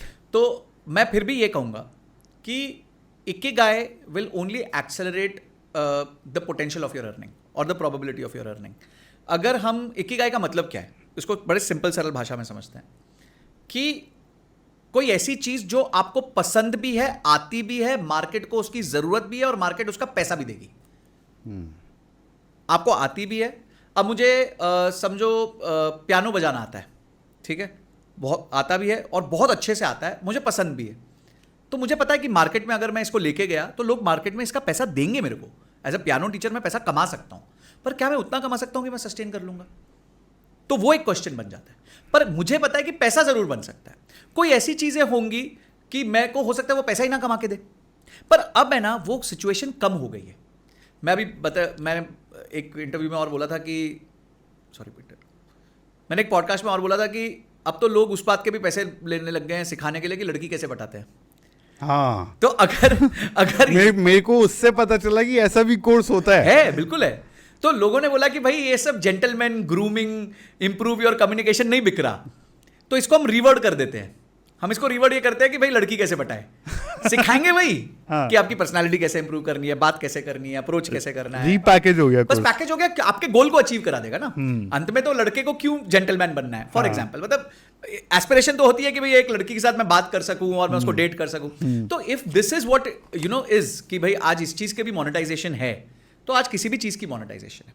हाँ, पर जो परसोना था, उस परसोना के लिए ये भी जरूरी है कि आप अपने घर को ध्यान रखें। आपके ऊपर जवाबदारी है, जिम्मेदारी है। इस जन्म में शायद आपके ऊपर भगवान ने लोड ज़्यादा डाला है, तो उस लोड को पहले पूरा कर लो। Be happy about it, it's okay, it's okay. भाई हम भी कोई एंटाइटल्ड फैमिली से नहीं आए, मैं भी बहुत स्ट्रगल वाली फैमिली से आया हूँ, ठीक है। बट धीरे धीरे बिल्ड किया। आज मैं 40 का होने वाला हूँ, तो आज जो मैं कह रहा हूँ वो एक 22 साल का लड़का सुन के ये नहीं सोच सकता कि यार ये तो कहना आसान है। मैंने वो 18 साल को जिया है। तो वो 18 साल में मैंने नौकरी भी करी है, वो 18 साल में मैंने काम भी किया है, मेहनत भी की है, घंटों घंटे मेहनत करी है, तब जाके आज आपके साथ इस चेयर पे बैठ के इस बातों पे मैं विषय पे बात कर पा रहा हूँ। तो ये जो अचीव करना है उतना टाइम तो लगता ही लगता है। मैं संजय, मेरे को अपनी लाइफ की कहानी याद आ गई। मेरा एक दोस्त होता था जो क्लास में मेरे से बहुत इंटेलिजेंट होता था, बहुत आगे होता था। हमारी जर्नी कुछ ऐसी रही कि हम साथ साथ ही रहे। केजी से वो मेरे साथ था। एंड जो है अभी कुछ जब हमने काम, वो भी सीए कर रहा था, मैं भी सीए कर रहा था, जब हमने काम स्टार्ट करने का, उसने कहा कि यार देखो ये जो तुम्हारा जो फील्ड है ना, ये थोड़ा कम इंटेलेक्चुअल है, मेरे को इससे निकल करके लेट से रिस्क के फील्ड में जाना है, फिर वहाँ से निकल करके मेरे को फाइनेंस के, टेक्नोलॉजी के क्षेत्र में जाना है, फिर वहाँ से निकल के मेरे को इंडस्ट्री में काम करना है, कंसल्टेंसी। और मेरे को ये लगा, मुझे जहाँ मौका मिला ना, जो आपने मेरे से सवाल भी पूछा था कि मेरे को जहाँ मौका मिला है मैं यहीं से फटाफट से सीढ़ी चढ़ दूँ। क्योंकि सीईओ कहीं पर, अगर कोई जो फ्रेशर होता है उसके लिए एक सीईओ बहुत बड़ी बात है, बहुत बड़ी बात होती है। या कोई भी लीडरशिप रोल आप पहुंच गए, वो बहुत बड़ी बात होती है। प्रोडक्शन से भी सीईओ आ सकता है, प्रोक्योरमेंट से भी सीईओ आ सकता है, सेल्स की टीम से भी सीईओ आ सकता है, टेक्नोलॉजी सीटीओ की लैडर चढ़ के भी सीईओ आ सकता है। बट सीईओ का काम वही होता है, उसको पूरी कंपनी चलानी है, पूरा विजन देखना है। तो कौन से रास्ते से आगे बढ़ जाऊँ से फ़र्क नहीं पड़ता, वो रास्ता क्या मेरे को फटाफट आगे बढ़ा देगा और क्या मैं उतनी मेहनत कर सकता हूँ जो उस रास्ते में चाहिए। ये दो चीज़ें पकड़ के मुझे ऐसा लगता है जो यंगर जनरेशन है, थोड़ा सा ये focus, how am I feeling is a question that we have started asking too often. हम बहुत ज़्यादा इस चीज़ के ऊपर तवज्जो देने लग गए कि यार मुझे अच्छा लग रहा है या नहीं। अरे भैया तुम अच्छा लगाने नहीं, you are there to earn money. This is not college, this is office, real life. Real life में आपको अच्छा तभी लगेगा जब जा रहे हो तो उतने ही घंटे जो आप दे रहे हो, जो आपने भी अपने कंटेंट में बहुत बार बोला है कि घंटे अगर आप दे रहे हो ना, तो पर घंटा मेरे को जो है क्या can I get paid, because that's my COGS. मेरे पास तो वही इन्वेंट्री है। यस कॉग्स, वही आपका कॉग्स है। तो वो भी एक स्कूल ऑफ थॉट है। किसको क्या सूट करता है उसके पर्सनल सर्कमस्टांस, जो आपने अपने लैंग्वेज में बोला कि जैसे ही आपने प्रोफाइल चेंज करा, which is very true, that seats at the core of it, कि जब आपके सर्कमस्टांसेस में आपको क्या फिट हो रहा है वो समझना बहुत ज़रूरी है। बहुत बार हम संजय, चाहे वो करियर रिलेटेड टॉक हो या पर्सनल फाइनेंस हो, हम उसको ना कॉन्टेक्चुअलाइज नहीं करते, जनरलाइज कर देते हैं। जैसे हमने एग्जाम्पल लिया है रॉबर्ट कियोसाकी का कि हाँ हर कोई लोन लेकर के जो है अमीर बन रहा है, आंसर इज नो, बहुत लोग बर्बाद हो रहे हैं। आपने एग्जाम्पल लिया स्टार्टअप्स का कि ओनली 5% आर सक्सेसफुल। तो ये देखिए कि आपकी प्रोबेबिलिटी आपके सर्कमस्टांस में कहाँ पर बेटर, आपका फिट कहाँ पर मोल्ड बैठता है, वहाँ पर जो है आप कोशिश करिए तो आपकी सक्सेसफुल होने की प्रोबेबिलिटी बढ़ जाएगी। बिल्कुल। सी देखिए, इसको मैं थोड़ा सा अलग तरीके से प्रेजेंट करता हूँ। एक होता है स्पीड, एक होती है वेलोसिटी, ठीक है, बचपन में फिजिक्स में सीखा था। स्पीड जो है ना वो डायरेक्शनलेस होती है, वेलोसिटी जो होती है वो विद डायरेक्शन होती है, ठीक है। तो लोग आजकल स्पीड पे फोकस कर रहे हैं, वेलोसिटी पे फोकस नहीं कर रहे, और velocity is much more powerful than speed because it has direction. एक गुब्बारा फुला लो, ठीक है, क्या उस गुब्बारे में एनर्जी की कमी है? नहीं है, पूरी एनर्जी, उसे छोड़ दो, आपको पता है किस दिशा में जाएगा? नहीं जाएगा। तो एनर्जी है, डायरेक्शन नहीं है, तो आप गुब्बारा बन गए हो। तो आप इस कमरे में हो, वहां से छोड़ो, you can not predict where it will go, it may end up there only. Correct. तो स्पीड जो लोग ट्राई कर रहे हैं, जल्दी जल्दी जल्दी जल्दी जल्दी, is not the solution. Energy is not the solution alone, but speed energy when mixed with direction, जब वो वेक्टर बन जाता है, जब वो वेलोसिटी बनता है, तब आपका गोल आप जल्दी अचीव कर सकते हो। तो ये सबसे पहली चीज हो गई कि स्पीड एनर्जी पे इंडिविजुअली मत फोकस करो, स्पीड एनर्जी को डायरेक्शन दो, वेक्टर लो, वेक्टर, ठीक है, और वेलोसिटी के हिसाब से चलो, स्पीड विद डायरेक्शन। सिंप्लीफाई कर दूं तो हरकत से बरकत हर बार नहीं होएगी, बिल्कुल, हर बार नहीं, जब तक हरकत जो है वो एक प्लान, गेम प्लान के अकॉर्डिंग नहीं है। हाँ, ठीक है। तो ये आपका पहले हो गया। दूसरी बात आपने बोली मन, ठीक है। तो मन के विषय में तो हमारी सारे स्क्रिप्चर्स ने बहुत कुछ बोला है, भगवत गीता ने बहुत कुछ बोला है कि मन को कंट्रोल करना ही सबसे इंपॉर्टेंट चीज़ है। माइंड आपका दोस्त भी हो सकता है, दुश्मन भी हो सकता है। तो मन को कंट्रोल कैसे करें? मन को कंट्रोल करना पड़ता है आपको मेडिटेशन से, ठीक है। दूसरी चीज़ है, हर चीज़ अच्छी नहीं होगी दोस्त, बहुत सिंपल बात है। सुबह ऑफिस 9 बजे पहुंचना है, ये अच्छा नहीं होगा, बहुत दिन नहीं होगा। स्कूल में भी नहीं मन करता था जाने का 7:30 बजे। जिम में जाओगे, बहुत दिन मन नहीं करेगा, मज़ा नहीं आ रहा, आज यार मन नहीं है, आज यार नहीं करना वर्कआउट, आज नहीं ट्रेडमिल करनी, पर करते हो ना, क्यों? क्योंकि एक गोल होता है फिटनेस का, या कोई प्रेशर होता है या गोल होता है। तो आप पहले ना अपने आप से 2 सवाल पूछो, और ये बहुत सुपर्ब फ्रेमवर्क है। पहला है कि what do you want in life? सबसे सिंपल क्वेश्चन है, पर किसी के पास आंसर नहीं है। आज मैं आप ऑडियंस को चैलेंज करता हूँ, आप ये क्वेश्चन सिर्फ लिखो, what do you want in life. कोई आंसर नहीं दे पाएगा। कमेंट्स में बता देना। हाँ, कमेंट सेक्शन में प्लीज लिखना, what do you want in life. Crisp answer चाहिए, एकदम क्रिस्प, ऐसा नहीं कि I want to be successful, ये कोई आंसर नहीं है, ये क्वालिटेटिव आंसर है। क्लियर आंसर चाहिए कि आप, मैं जो है जिंदगी में ये करने के बाद ये काम करना चाहता हूं, इस फील्ड में मेरे को महारथी चाहिए और मैं ये अचीव करना चाहता हूं, मेरे को वहां तक चाहिए, ठीक है। तो what is that you want in life. और सेकेंड क्वेश्चन है, what today is stopping you from achieving it. ये 2 क्वेश्चंस को आप लिखो। एक कोबे ब्रायंट करके बहुत अच्छे बास्केटबॉल प्लेयर होते हैं, वन ऑफ माई फेवरेट्स, और आई थिंक बास्केटबॉल से ज़्यादा उनके इंस्पिरेशनल कोट्स अगर आप सुन लो, उनका एथिक देख लो, तो आपको लगेगा कि यार हम जीवन में बहुत कम हैं as compared to what he is. जब लोग 6:30 बजे प्रैक्टिस करने जाते थे, वो प्रैक्टिस करके आ रहे होते थे, तो मतलब उस लेवल का उनका वर्क एथिक था। तो उनका एक स्टेटमेंट मुझे हमेशा याद रहता है, if you know what you want, the world becomes your library, ठीक है। तो आज अगर आपको ये पता है कि आपको चाहिए क्या, तो आपके पास रिसोर्सेज की कमी नहीं। यूट्यूब है, बुक्स हैं, इन्फॉर्मेशन है, कोचेज हैं, ट्रेनर्स हैं, मेंटर्स हैं, कॉलेजेस हैं, इंस्टीट्यूशंस हैं जो आपको सिखा देंगे, ठीक है। किसी का भी हाथ पकड़ के आप सीख सकते हो, पर पहले पता तो करो चाहिए क्या। तो 2-3 चीज़ें हैं, स्पीड और एनर्जी नहीं, डायरेक्शन ज़्यादा इंपॉर्टेंट है। वेक्टर बन जाओ, वेलोसिटी बन जाओ। सेकेंड है, life is boring, life is a routine, रोज़ रोज़ की एक्साइटमेंट नहीं होगी, ठीक है। एक्साइटमेंट चाहिए, मेले में चले जाओ, पर जिंदगी में एक्साइटमेंट रोज नहीं मिलेगी। आपको रोज सुबह उठना है, रोज सुबह ऑफिस जाना है। अगर आप बिजनेस कर रहे हो तो भी ऑफिस जाना है, क्योंकि आपको देखा देखी आपके एम्प्लॉइज आ रहे हैं ना। अगर सेठ ही 12 बजे आएगा तो एम्प्लॉइज क्या करेंगे? अगर सेठ सुबह 9:59 पे पहुंच गया तो उस ऑर्गेनाइजेशन का बिहेवियर अलग होगा। अगर सेठ 11 बजे के बाद पहुंचेगा, उस ऑर्गेनाइजेशन का बिहेवियर अलग होगा। तो आप कितना, एक सेठ मतलब लीडर क्या होता है? लीडर दिखा के करता है, जैसा वो करेगा वैसे ही उसका फॉलोअर करेगा। ये भी भगवत गीता में लिखा हुआ है, हमें तो स्क्रिप्चर्स ने बहुत कुछ सिखा दिया। सो पॉइंट इज कि ये आपकी लाइफ बोरिंग होने वाली है। 90% of your year is going to be boring. You will have 10% of the year to do vacationing, to do things which you want, but life otherwise would be boring, ठीक है। And तीसरा, ये 2 question answer कर दो कि what do you really want in life and what is today stopping you from achieving it. आपने ये 2 question answer कर दिया ना, ये पूरा पॉडकास्ट अपने लिए, उन लोगों के लिए बहुत वैल्यूएबल जो है, मुझे लगता है एक पॉडकास्ट बन जाएगा, एक टूल बन जाएगा, एक टूल बन जाएगा। हाँ, इसमें सिर्फ 2 चीज़ें और जो मैं early years of my own career follow कर रहा हूँ, हमेशा एडवर्सिटी को ना, become an addict to adversity. साली सुबह उठ करके नहीं कोई दिक्कत है ना, जाकर खरीद लो। Because if you are addicted to adversity ना, फिर आपका बॉस दुनिया में कोई कुछ नहीं बिगाड़ आप बैरियर ब्रेकिंग हो जाओगे, बैरियर ब्रेकिंग, और आपको कोई तोड़ ही नहीं सकता, कोई कुछ ऐसा जीवन में नहीं हो सकता जो आपको सेटबैक दे देगा। तो एक बार वो माइंडसेट पे आप पहुंच गए ना, देन यू आर अनबीटेबल। लोग ये सोचेंगे कि भाई इसको कितनी बार मैं गिराऊं, तो अपने आप ही उड़ तो ये खत्म होगा, ये तो ही just keeps coming back. Rocky movie में एक डायलॉग था कि it is not about how hard can you hit someone, it is about how hard can you get hit and still stand up. True.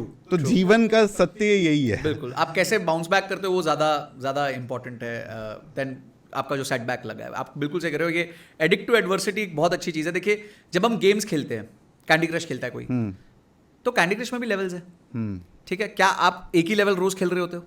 आप अपने आप को improve करते हो, 31 हो गया, 32 हो गया, 33 हो गया, 34 हो गया। तो आप लाइफ में भी तो लेवल्स लाओ, अपने लिए कुछ तो चुनौती लाओ। करेक्ट। हाँ, नहीं तो अगर चुनौती नहीं होगी फिर आप ज्यादा बोर हो जाओगे। तो बोर होना एक स्वाभाविक पार्ट है जीवन का, क्योंकि लाइफ इज ए रूटीन। मैंने अपने फादर को देखा, years and years he was in ONGC. तो मैं देखता था, ठीक है, सुबह उठना है, पूजा करनी है, नाश्ता करना है, अपना सब कुछ लेके जाना है, ऑफिस आना है।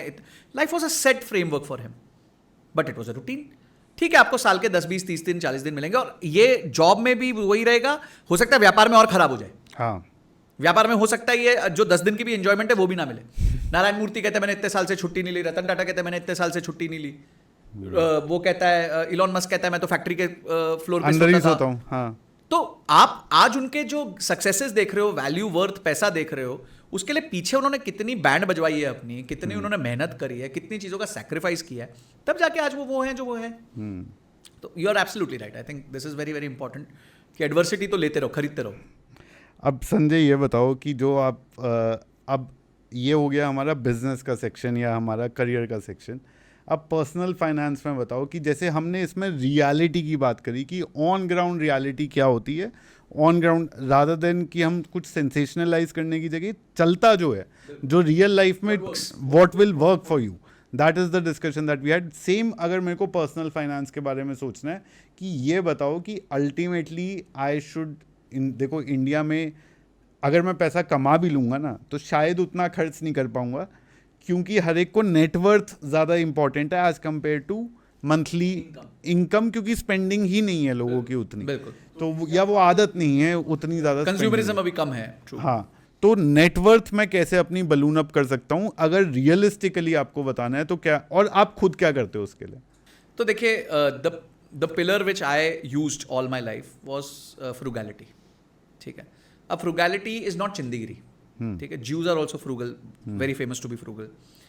तो फ्रूगैलिटी का मतलब ये होता है to know the difference between expense and investment. ठीक है, अगर मैं अपने लिए कंप्यूटर ले रहा हूँ, लैपटॉप ले रहा हूँ, आईपैड ले रहा हूँ, कुछ भी ले रहा हूँ, तो क्या वो मैं एक्सपेंस कर रहा हूँ या मैं इन्वेस्टमेंट कर रहा हूँ? एक्सपेंस कर रहा हूँ यानी मैं उसका कोई प्रोडक्टिव यूज नहीं करने वाला, ठीक है, व्हाट्सएप के लिए कर रहा हूँ।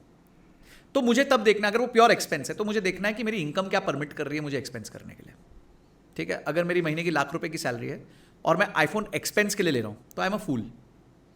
ठीक है, अगर मेरी इनकम ₹5,00,000 महीने की है और मैं आईफोन एक्सपेंस के लिए ले रहा हूँ तो I M okay, I am comfortable, कोई प्रॉब्लम नहीं है। बट करना चाहिए भाई, मैं पैसे कमा रहा हूँ तो कर भी लेता हूँ।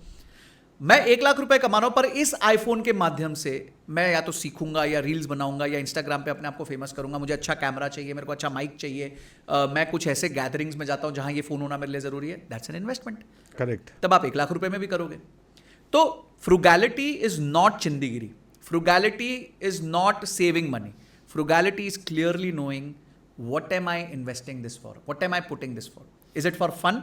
इफ इट्स फॉर फन तो वो रूल होना चाहिए कि भाई इतनी कमाई में इतना ही फन हो सकता है। ठीक है, और अगर इन्वेस्टमेंट है तो फिर कमाई नहीं, फिर देखना है कि पोटेंशियल इस इन्वेस्टमेंट से मैं क्या कमाने वाला हूं, रिटर्न क्या है। अगर मैं एक रील बना के ₹10,000 चार्ज कर सकता हूं तो मैं ले लूंगा ₹1,50,000 का फोन, कोई प्रॉब्लम नहीं है। ठीक है, पर अगर मेरे को पता है मैं तो इसमें वही व्हाट्सएप करना है, वही उबर को बुलाना है, वही स्विगी करनी है, वही जोमेटो करना है, तो काहे ₹1,00,000 खर्च कर रहे हो, ₹1.5 खर्च कर रहे हो? 15,000 का फोन ले लो, 20,000 का फोन ले लो, रिफर्बिश्ड फोन ले लो, है ना। तो मैं तो बहुत इन सब चीजों के लिए रहता हूँ कि रिफर्बिश्ड आइटम्स लो। किसको पता है आपके पास रिफर्बिश्ड है कि एक्चुअल है? Who can tell looking at my phone कि भाई ये रिफर्बिश्ड है कि नहीं है? करेक्ट। ठीक है, आपको बस हाँ ठीक है एक आधा जनरेशन पुराना मिल जाएगा, क्या फर्क पड़ता है आपको, भाई मैं तो पहले से एप्पल का यूजर हूँ, तो वो भी वैनिटी क्रिएट कर सकते हो, and you don't have to answer to anyone at the end of the day. तो ये हो गया पहला पिलर फ्रूगैलिटी का। दूसरा हो गया learn to create multiple sources of income. मैं जब छोटा था, मतलब जब मैं 23 साल का था, या मैंने जब इंजीनियरिंग पूरी करी, तो मैं IMS में टीचर लग गया।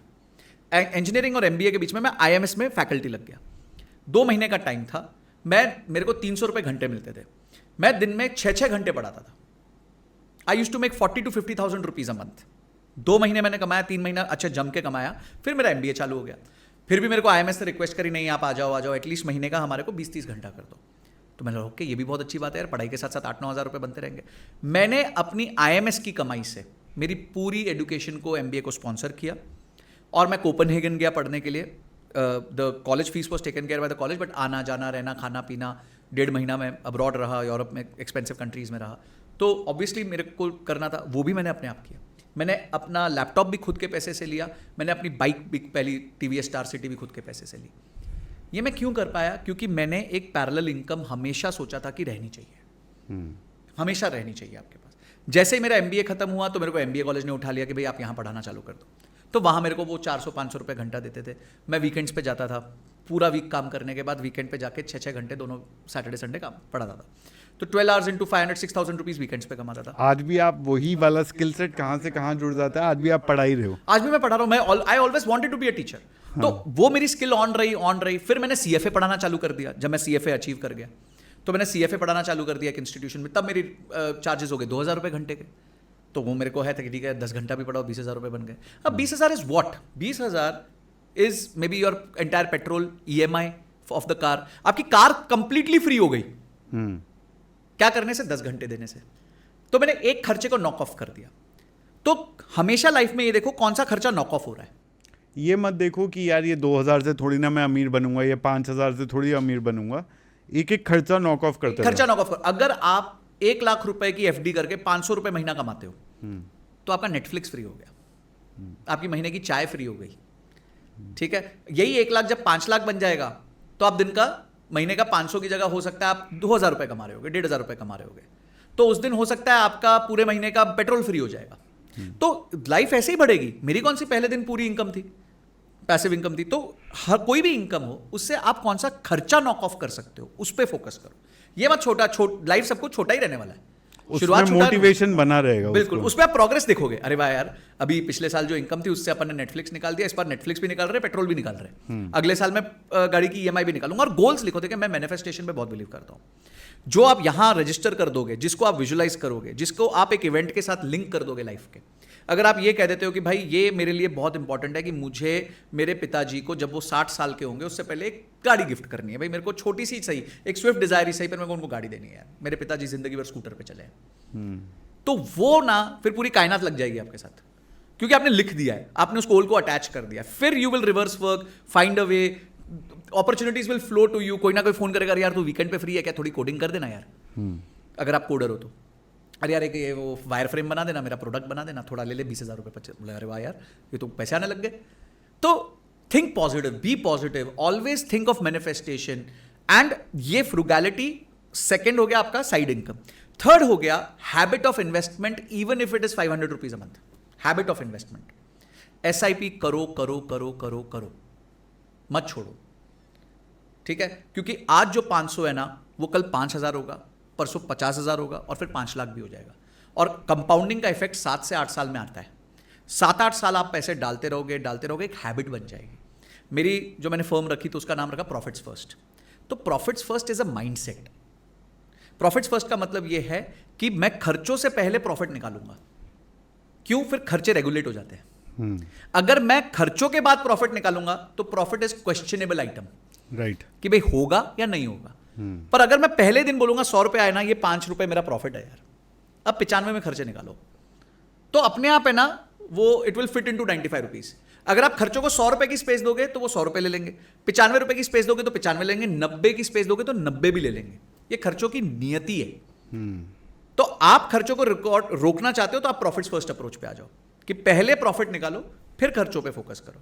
हमारे घर में भी यही होता था, मम्मी कुछ पैसा रख लेती थी रेनी डे फंड के नाम से। बिजनेसेस में भी ये होता है, उनके अकाउंट्स होते हैं, वो ओनर बोलता है यार ये अकाउंट को तुम नहीं देखोगे, ये तुम्हारा अकाउंट ही नहीं है, क्योंकि उसको भी पता है यार आज प्रॉफिट निकाल लो, कल को कुछ ऊपर नीचे हो गया तो आज हमारे पास कुछ रेनी डे फंड होना चाहिए। सो ये मेरी 3 मेजर अप्रोचेस है और यही मैं करता आया हूँ और यही मैं कर रहा हूँ। मैं पिछले 9 साल से एसआईपी कर रहा हूँ, आज भी एसआईपी कर रहा हूँ, कल भी एसआईपी करूंगा। आपके पूरे मेरे को पता है आपका नेटवर्थ अराउंड 10 करोड़ है जो क्योंकि कहीं और आपने बताया था। अब ये बताओ उसमें से एसआईपी कितना है? So today, in terms of mutual funds, I own around 6 crores of mutual funds, and monthly मेरा अभी भी 3 से 3.5 लाख रुपया महीना I invest into SIPs. और Goal to reach 25 crores at the age of 50. आज से 10 साल बाद ये जो 5-6 करोड़ का नंबर है, 6 करोड़ के आसपास का नंबर है, should reach 25 CR. तो अगर आपने और कितने परसेंटेज रिटर्न पे ये पैसा जो है वो 25? आज जो मेरा IRR जिसे हम कहते हैं, जो जब से मैं पैसा डाल रहा हूँ, कभी ज़्यादा डाला कभी कम डाला, एक आधी बार रोटेशन किया, सब कुछ किया, तो वो 18% के आसपास मेरा रिटर्न बन रहा है 8-9 साल से। और ये सिंपल एसआईपी म्यूचुअल फंड में जाकर के आपका 18% बन रहा है। बहुत लोग बहुत बड़ी कंपनीज चलाते हैं और 18% का रिटर्न नहीं निकाल तो मैं आपको 4-5 एग्जाम्पल देता हूँ। रिलायंस का return on capital employed is 10%। HDFC का return on capital employed is 8%। Trent का जो टाटा की कंपनी है उसका रिटर्न ऑन कैपिटल, जिसका जूडियो है, return on capital employed is 15%। और मारुति का return on capital employed is around about 20-22%। और हाँ, सो ये मैंने कुछ आपको जैसे 4-5 कंपनी, तो ये 5 कंपनीज में से मारुति छोड़ दें तो बाकी सब सारी कंपनी मुझसे कम पैसे बना रही है। हाँ। तो देखिए ये अनईजी ये जो एक्सपेक्टेशंस जो मार्केट ने खराब करी है ना, खासकर ऑप्शन ट्रेडर कम्युनिटी ने।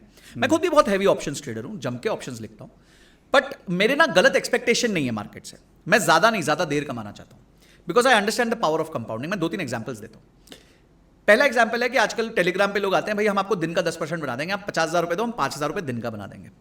आता है सबको, मैसेजेस आते हैं, आपको आते हैं, कमेंट सेक्शन में लिखो आते हैं तो बताओ। तो मैंने एक मैथ करी, मतलब यार ये क्लेम मार रहे हैं, the math should back it up, simple सी बात है। तो मतलब अगर मैं 1 रुपया लगाता हूं और साल भर में वो 10% डेली कंपाउंड करता है, क्योंकि ये तो 10% का ही कमिटमेंट कर रहे हैं, तो वो साल के एंड में कितना हो जाएगा? 250 ट्रेडिंग सेशंस होते हैं। आपके हिसाब से कितना हो जाएगा? 250 इंटू 5,000?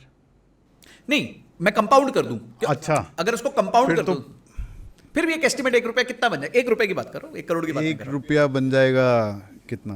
1 लाख। 1 लाख, ओके। और कोई एस्टिमेट थोड़ा सा? 250 दिन 10% से कंपाउंड कर रहा है एवरी डे, 5 लाख। ये बन जाएगा 2300 करोड़। 2300 करोड़। 1 रुपया, 1 करोड़ नहीं, 1 रुपया अगर 250 दिन 10% से कंपाउंड किया, यानी अगर आपने 10, मैंने 50,000 रुपए लगाए पहले 10% रोज कमाते रहे तो वो 2300 करोड़ हाँ, गुना वो हो जाएगा। 5,000 जो कमाया वो वापस मैंने कैपिटल में डाल दिया। मैं तो डालूंगा, मैं लालची आदमी हूं। हाँ, मैं तो चाहूंगा कि मेरा कैपिटल भी ग्रो करे, तो वो 5,000 अगले दिन 5,500 हो जाए। तो 2300 करोड़ आपने बोला? Yes sir. 1 रुपया, 1 करोड़ नहीं कह रहा हूं मैं, 1 रुपया 250 दिन के बाद 10% कंपाउंडिंग पे 2300 करोड़ हो जाएगा। ये मूर्ख बनाने का धंधा है। क्योंकि हम सोच नहीं पाते। हम देखिए, हमें ना स्टेटमेंट्स पे चले जाते हैं। वो एक प्रोटोकॉल होता है ना, ट्रस्ट बट वेरीफाई। तो आप ट्रस्ट को, ठीक है, किसी ने बोल दिया, अब मैथ तो कर लो यार। अगर ये कर सकते तो अंबानी के पास इतना पैसा हो तो कहां पहुंच जाएगा? और ये जो बैठा है ये टेलीग्राम ग्रुप थोड़ी चला रहा होगा। वो थोड़ी, और इनका तो फंडा ही अलग है, इनके सिस्टम्स अलग है। तो पहले तो अनरीजनेबल एक्सपेक्टेशन मत रखो किसी भी चीज से। अगर रिलायंस 9-10% का ROCE निकाल रहा है, बैंक्स 7-8% का निकाल रहे हैं, बड़ी बड़ी कंपनीज 15 से लेके 24% का निकाल रही है, तुम कौन से चौधरी हो यार? हाँ, एक चीज हो सकती है। क्या हो सकती है? उसका भी एग्जांपल देता हूं। वॉरेन बुफे की कंपनी है बर्कशायर हैथवे, 1965 से लेके आज 2024, यानी मोटा मोटी 60 साल, 20% एनुअलाइज्ड रिटर्न दिया है। तो अब बोलो बहुत ही कम रिटर्न है यार। अब मैं आपको इसका नंबर भी बता देता हूं। अगर आपने 10,000 रुपए डाले होते 60 साल पहले उनकी कंपनी में, तो आपके हिसाब से आज वो कितने होते हैं? 20% सालाना ग्रोथ है। 5 करोड़। 5 करोड़, वो नंबर होता है 150 करोड़। वाह, ये मैजिक कंपाउंडिंग का। तो ये जो इंस्टेंट ग्रेटिफिकेशन जो है ना, जो ये FNO मार्केट देता है, जो अनरियलिस्टिक रिटर्न के पीछे जो आदमी भागने लग जाता है ना, कि 50,000 रुपये लगाए हैं ऑप्शंस बाय करके और 5,000 रुपये बना लूँ किसी तरह से एंड ऑफ द डे, जिसमें 5,000 का लॉस होगा उसको कवर करने जाएगा, दोबारा से लॉस हो जाएगा उसको, जो कैपिटल से भी हाथ धो पाएगा। ये इंस्टेंट ग्रेटिफिकेशन के ही चक्कर में कहीं ना कहीं आज के डेट में जो लोग जो इतना रिटर्न बना रहा होगा वो एज वी डिस्कस वो कभी जो है सोशल मीडिया पे आकर के सिखा नहीं रहा होगा, और जो सिखा रहा है वो साथ में ये भी बता रहा है जो हमें सुनना चाहिए कि भैया ऑप्शंस में भी एक रिटर्न का परसेंटेज लेकर के चलो अगर ऑप्शंस ही करना है, बट जो आपका खुद का जो म्यूचुअल फंड का रिटर्न्स है 18-19% जो बड़े बड़े कंपनी नहीं बना पा रहे वो अगर आपको म्यूचुअल फंड या सिप बना करके दे रहा है तो उस पर फोकस करना बहुत ज़्यादा समझदारी है। सिंप्लिसिटी का कई बारी जो है ना कोई भी तोड़ नहीं होता है। बिल्कुल सही है। देखिए तरुण जी, अगर मुझे एक्स्ट्राऑर्डिनरी रिटर्न्स कमाने हैं तो एक तरीका तो है कि मैं रोज़ एक्टिव हो जाऊं, और जब एक्टिव हो जाऊंगा तो मतलब मैं सिर्फ काम करता रहूंगा, एक्टिविटी रहेगी, रिटर्न्स नहीं रहेंगे। ऑप्शंस में आप कितना भी हो हल्ला कर लो, ठीक है, आप कितना ही रिटर्न निकाल सकते हो, मेरे हिसाब से आप 24-30% से ऊपर सस्टेनेबली रिटर्न्स नहीं निकाल सकते। सस्टेनेबली आप 24-30% से ऊपर रिटर्न्स निकालना नामुमकिन है। अब उस रिटर्न्स के लिए आप दिन भर एक्टिव रहोगे, अपना हार्ट बीट बढ़ाओगे, टेंशन लोगे, बहुत सारे इश्यूज होंगे, आपकी फैमिली में प्रॉब्लम हो जाती है, थोड़ा कैपिटल जाएगा, आपका मूड खराब होगा, तो आपके लिए तो वो ट्रेडिंग है, उनके लिए ट्रॉमा है, ठीक है, क्योंकि आप जब रूम से निकलोगे 3:30 बजे आपका मुंह लटका होगा। तो ये सारी चीज़ों को अवॉइड करने का सबसे अच्छा तरीका है कि आप SIP करो, लॉन्ग टर्म इन्वेस्टमेंट करो, कंपाउंडिंग का फ़ायदा लो, और कंपाउंडिंग का फ़ायदा ले लेके उसके बाद जब आपका कॉर्पस बन जाता है तो उसमें से विड्रॉल करना चालू करो। किसी भी बिजनेस में एक्साइटमेंट से पैसा नहीं बनता। क्या आज रिलायंस में एक्साइटमेंट है? कोई एक्साइटमेंट नहीं, वही तेल का कुआं है, वही काम है, वही एम्प्लॉय सुबह आता है, उसको पता है मेरे को दिन भर में क्या करना है, तो रिलायंस आज जम के पैसा बनाता है। एक्साइटमेंट और नॉन एक्साइटिंग बिजनेसेस का स्प्लिट रिलायंस की दुनिया में हमने देखा जी। पास्ट में एक्साइटिंग बिजनेसेस हाँ जो थे वो शायद उतना अच्छा क्या वो बैंक्रप्सी पे चले गए, लेकिन जो नॉन एक्साइटिंग बिजनेसेस थे वो आज भी खड़े हुए हैं और बहुत बड़े बने। बिल्कुल, और वो सालों साल सदियों से बड़े। मैं आपको रिलायंस का एग्जांपल देता हूँ। उन्होंने एक फंड लॉन्च किया था रियल एस्टेट के लिए, and it was run by none other than Anand Jain, जो एक लेजेंड है, ठीक है। एंड रियल एस्टेट में उन्होंने वो फंड लॉन्च किया था and it didn't do well, ठीक है। तो ऐसा नहीं है कि अगर आपने कोई एक सेक्टर में अच्छा किया है तो आप नेसेसरली दूसरे सेक्टर में भी अच्छा करेंगे ही करेंगे। जियो जब उन्होंने खड़ा किया है तो जियो स्टार्ट करने से पहले 10 साल की मेहनत है। रिलायंस खड़ा किया तो 2006 से रिलायंस का रिटेल का बिजनेस चालू है, रिलायंस रिटेल का जो बिजनेस है। तो 2006 के बाद 3 बार मैनेजमेंट शिफ्ट हो गई, बीच में उन्होंने स्लो डाउन कर दिया बिजनेस को, तो अब जाके आज 18 साल बाद वो बिजनेस जो है फ्लरिश कर पा रहा है। और वो भी तब कर पा रहा है जब एक राइट लीडरशिप उसको मिल गई। तो फॉर एग्जांपल उनकी डॉटर बड़ी हो गई तो उन्होंने उसको असाइन कर दिया। तो वो कहते हैं ना, अपने मरे बिना स्वर्ग नहीं मिलता, तो मरना ही पड़ता है तभी स्वर्ग मिलता है। दूसरा मरे अपने को स्वर्ग मिले, दिस इज नॉट पॉसिबल। तो व्यापारी अगर ये सोचेगा ना कि यार मैं तो किसी और से काम करवा लूंगा, ये कर लूंगा, टाटा भी कर लेता, तो टाटा बनने में उसको 125 साल लग गए, इंस्टीट्यूशनलाइज करने में उनको 125 साल लग गए। और रिलायंस अभी वो कंपनी बन गई जिसने सबसे पहले 1 लाख करोड़ का जो है प्रॉफिट रजिस्टर कर दिया, जिसपे आपने बहुत एनालिसिस करा है। तो 2-4 उसके अंदर वो बता दो कि कैसे 1 लाख करोड़ का कॉम्पोजिशन क्या है। 1 लाख करोड़ में जो सबसे बड़े 2 कॉम्पोजिशंस हैं उनके 4 मेजर बिजनेस वर्टिकल्स हैं। एक तो O2C बिजनेस कहते हैं, जिसे ऑयल टू केमिकल बिजनेस कहते हैं, जो उनका मेन हमेशा से बिजनेस रहा है। इंटरेस्टिंग उसका जो एस्पेक्ट हो रहा है वो ये हो रहा है कि वो एक डिपिंग बिजनेस है, उसका रेवेन्यू का शेयर कंसिस्टेंटली कम हो रहा है। दूसरा जो तो उस बिजनेस का जो आई थिंक कंट्रीब्यूशन है पैट में, वो करीबन 1 लाख करोड़ में वो मोटा मोटी 38-39% के आसपास का था। और दूसरा जो उनका सबसे आगे जो बिजनेस आया वो है जियो।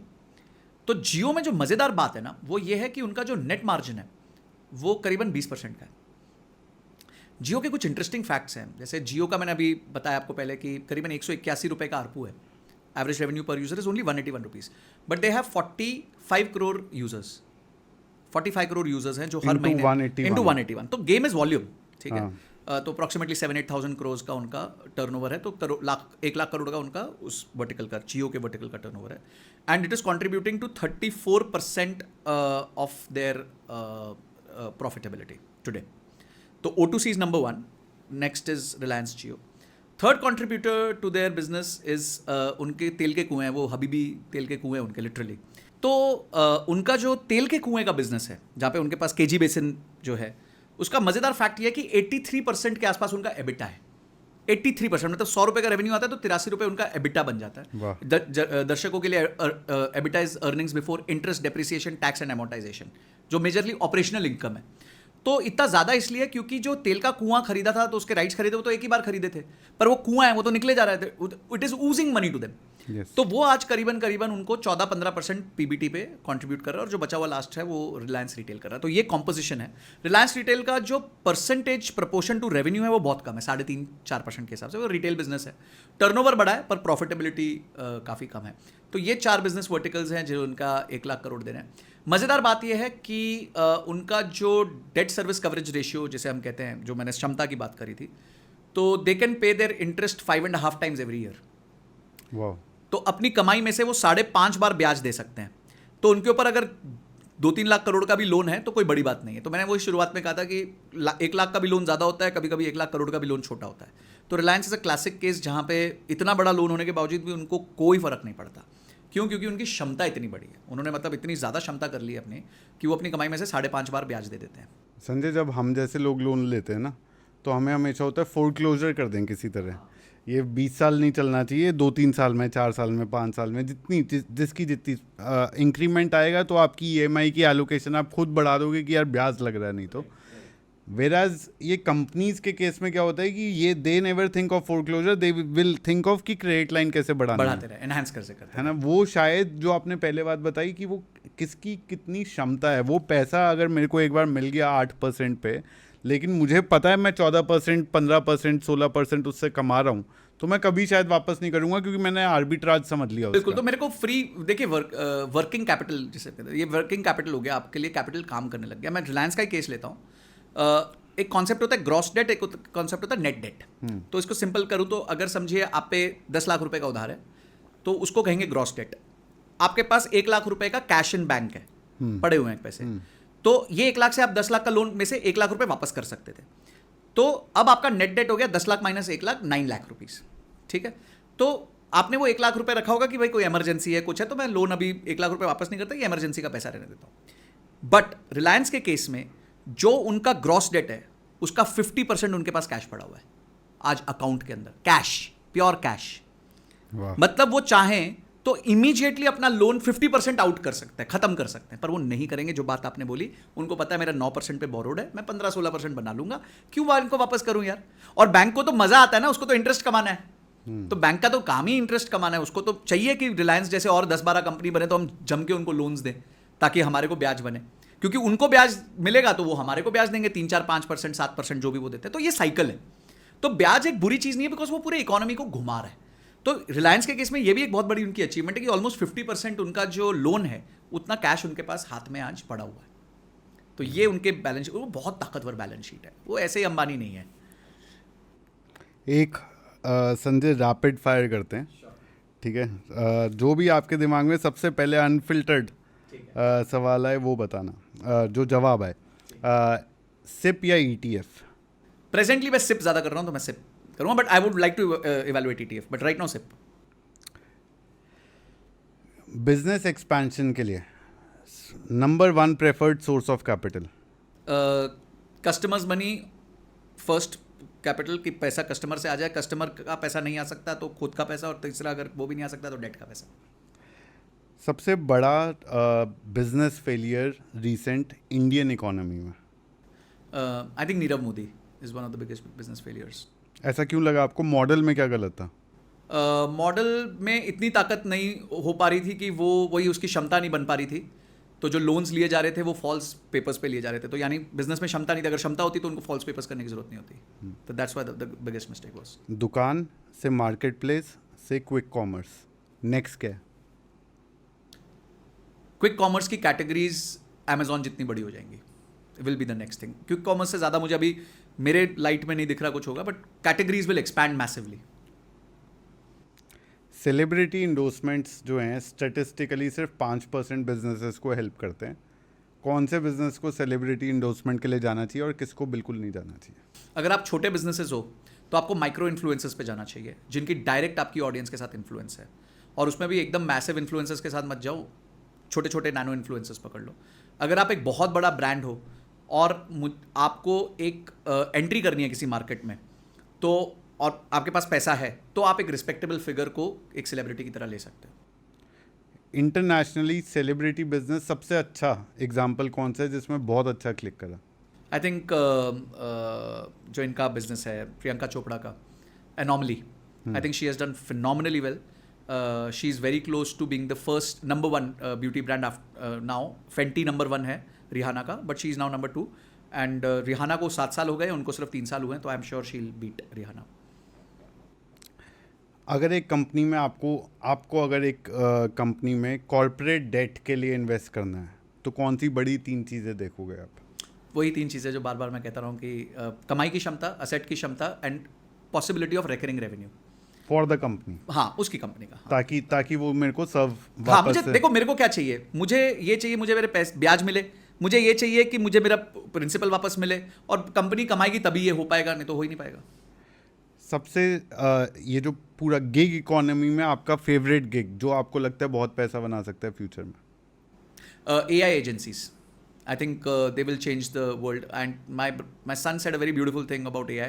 बोलते without AI there will be no AI. तो मतलब इसका मतलब क्या हुआ? बोलते without artificial intelligence there will be no active income. इसको थोड़ा समझा ही दो यार. So basically उसका कहना ये था कि कोई भी बिजनेस आप कर रहे हो, एंड ChatGPT-4 Omni ने मतलब होश उड़ा दिए. मैं उसके जो यूज केसेस देख रहा हूँ, खुद पर्सनली देख रहा हूँ, बहुत जल्दी किसी आदमी की जरूरत नहीं पड़ेगी कोई भी काम करने के लिए, ऐसा मेरे को प्रतीत होने लग गया है. तो 4 Omni अभी सिर्फ 2 साल के अंदर इधर पहुंच गया है. तो मेरे बेटे ने यही कहा कि भाई किसी आदमी को जिंदा रहना है लाइफ में, किसी को एक्टिव इनकम कमानी है, तो बहुत जल्दी एक्टिव इनकम कमाने के लिए आपको आर्टिफिशियल इंटेलिजेंस आनी ही पड़ेगी. आपको टूल आना चाहिए, कोई ना कोई स्किल आनी चाहिए आर्टिफिशियल इंटेलिजेंस की, तो ये आपकी एक्टिव इनकम होगी. 5 mega trends for the next 5 years to watch out for. I think energy sector in India will be very जो क्लाइमेट चेंज से जुड़ा हुआ है. because we have to shift from thermal to solar and renewables. So that's first. Second, I think will be infrastructure, road infrastructure. Third will be logistics, extreme ease of logistics होगा, और उसमें मुझे लगता है बहुत प्लेयर्स नए नए evolve करेंगे. Fourth, I think consumerism will do very well in the next 5 years. I see at least in next 5 years consumerism going 2.5 times, यानी 16-18% के आसपास का उसका CAGR रहेगा. और पांचवा कौन सा होगा? हाँ, fifth would be exports from India. Yes, I think it will see a massive boost because as compared to China, we are only 15% of what they export. अगर वो $3-3.5 trillion का एक्सपोर्ट करते हैं, हम करीबन $400-500 बिलियन के आसपास है. तो I think that is one place which will see massive boom. So these are the 5 trends to watch out for. जितने आपने आज तक बिजनेस पढ़े, देखे, कंसल्ट करे या कुछ भी करा, आपका favourite business model which just blue your mind away? I think business model की सक्सेस जो होती है, a successful business model has high gross profit, low cost of customer acquisition and extreme potential of recurring revenue. ठीक है, तो ये 3 चीज़ें अगर मुझे देखनी है, तो मुझे जो मैंने आपको एग्जांपल दिया था जैसे आयुर्वेदा का, वो मुझे बहुत अच्छा लगा था. उसमें 92.5% का GP था. PAT was 18-19% which is very high. And third it is recurring because लोगों का पेट खराब होना है, लोगों को शुगर होनी है, लोगों को BP होना है.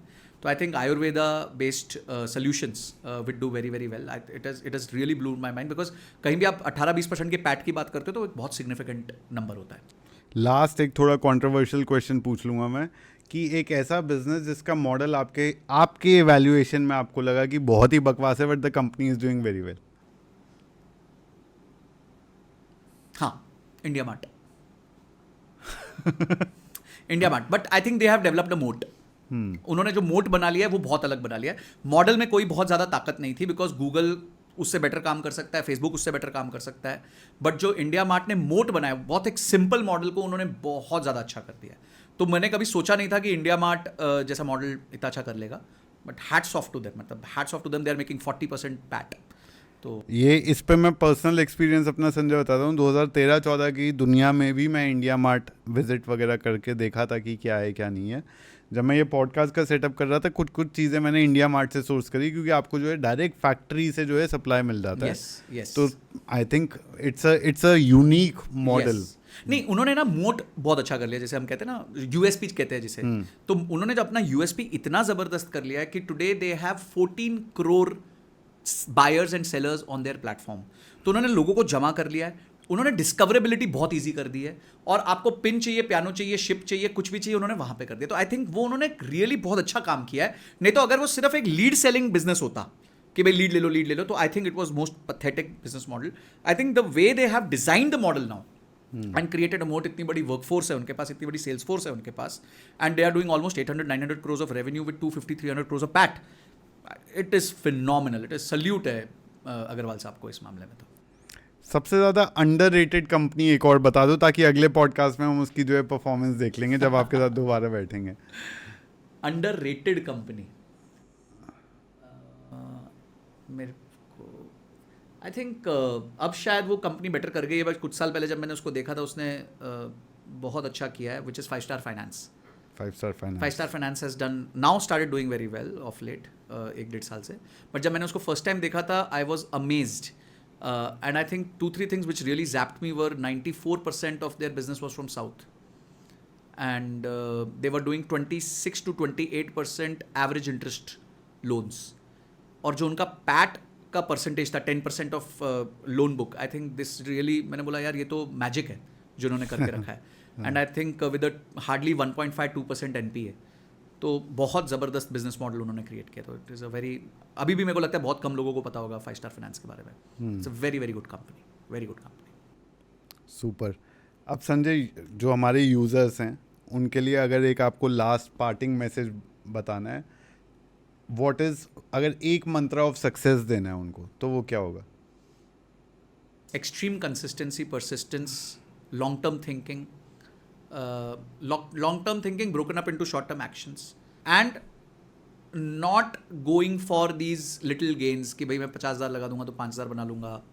all these things ये सब ना करें, क्योंकि मैं हमेशा कहता हूँ जंगल में सुंदर लड़की चुड़ैल होती है.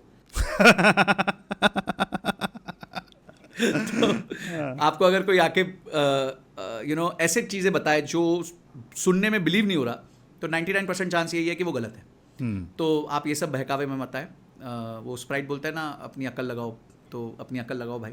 और wealth is created over long term, always created over long term, but it's the impact shows after 7 to 8 years. उसके बाद आपको मजा आने लग जाता है, बोलते हैं यार ये तो फ्लाइट टेक ऑफ कर गई मस्त एकदम, अब 35,000 फुट पे आ गई. So this is my advice. Life is very simple, we complicated. तो हमें नहीं करना चाहिए, सिंप्लिसिटी से जियो, मस्त रहो. थैंक यू संजय, आपने टाइम निकाला हमारे लिए. हमारा बिल्कुल नया पॉडकास्ट है, फिर भी आपने टाइम निकाला. It is a very valuable podcast. Thank you so much Sanjay. Thank you so much.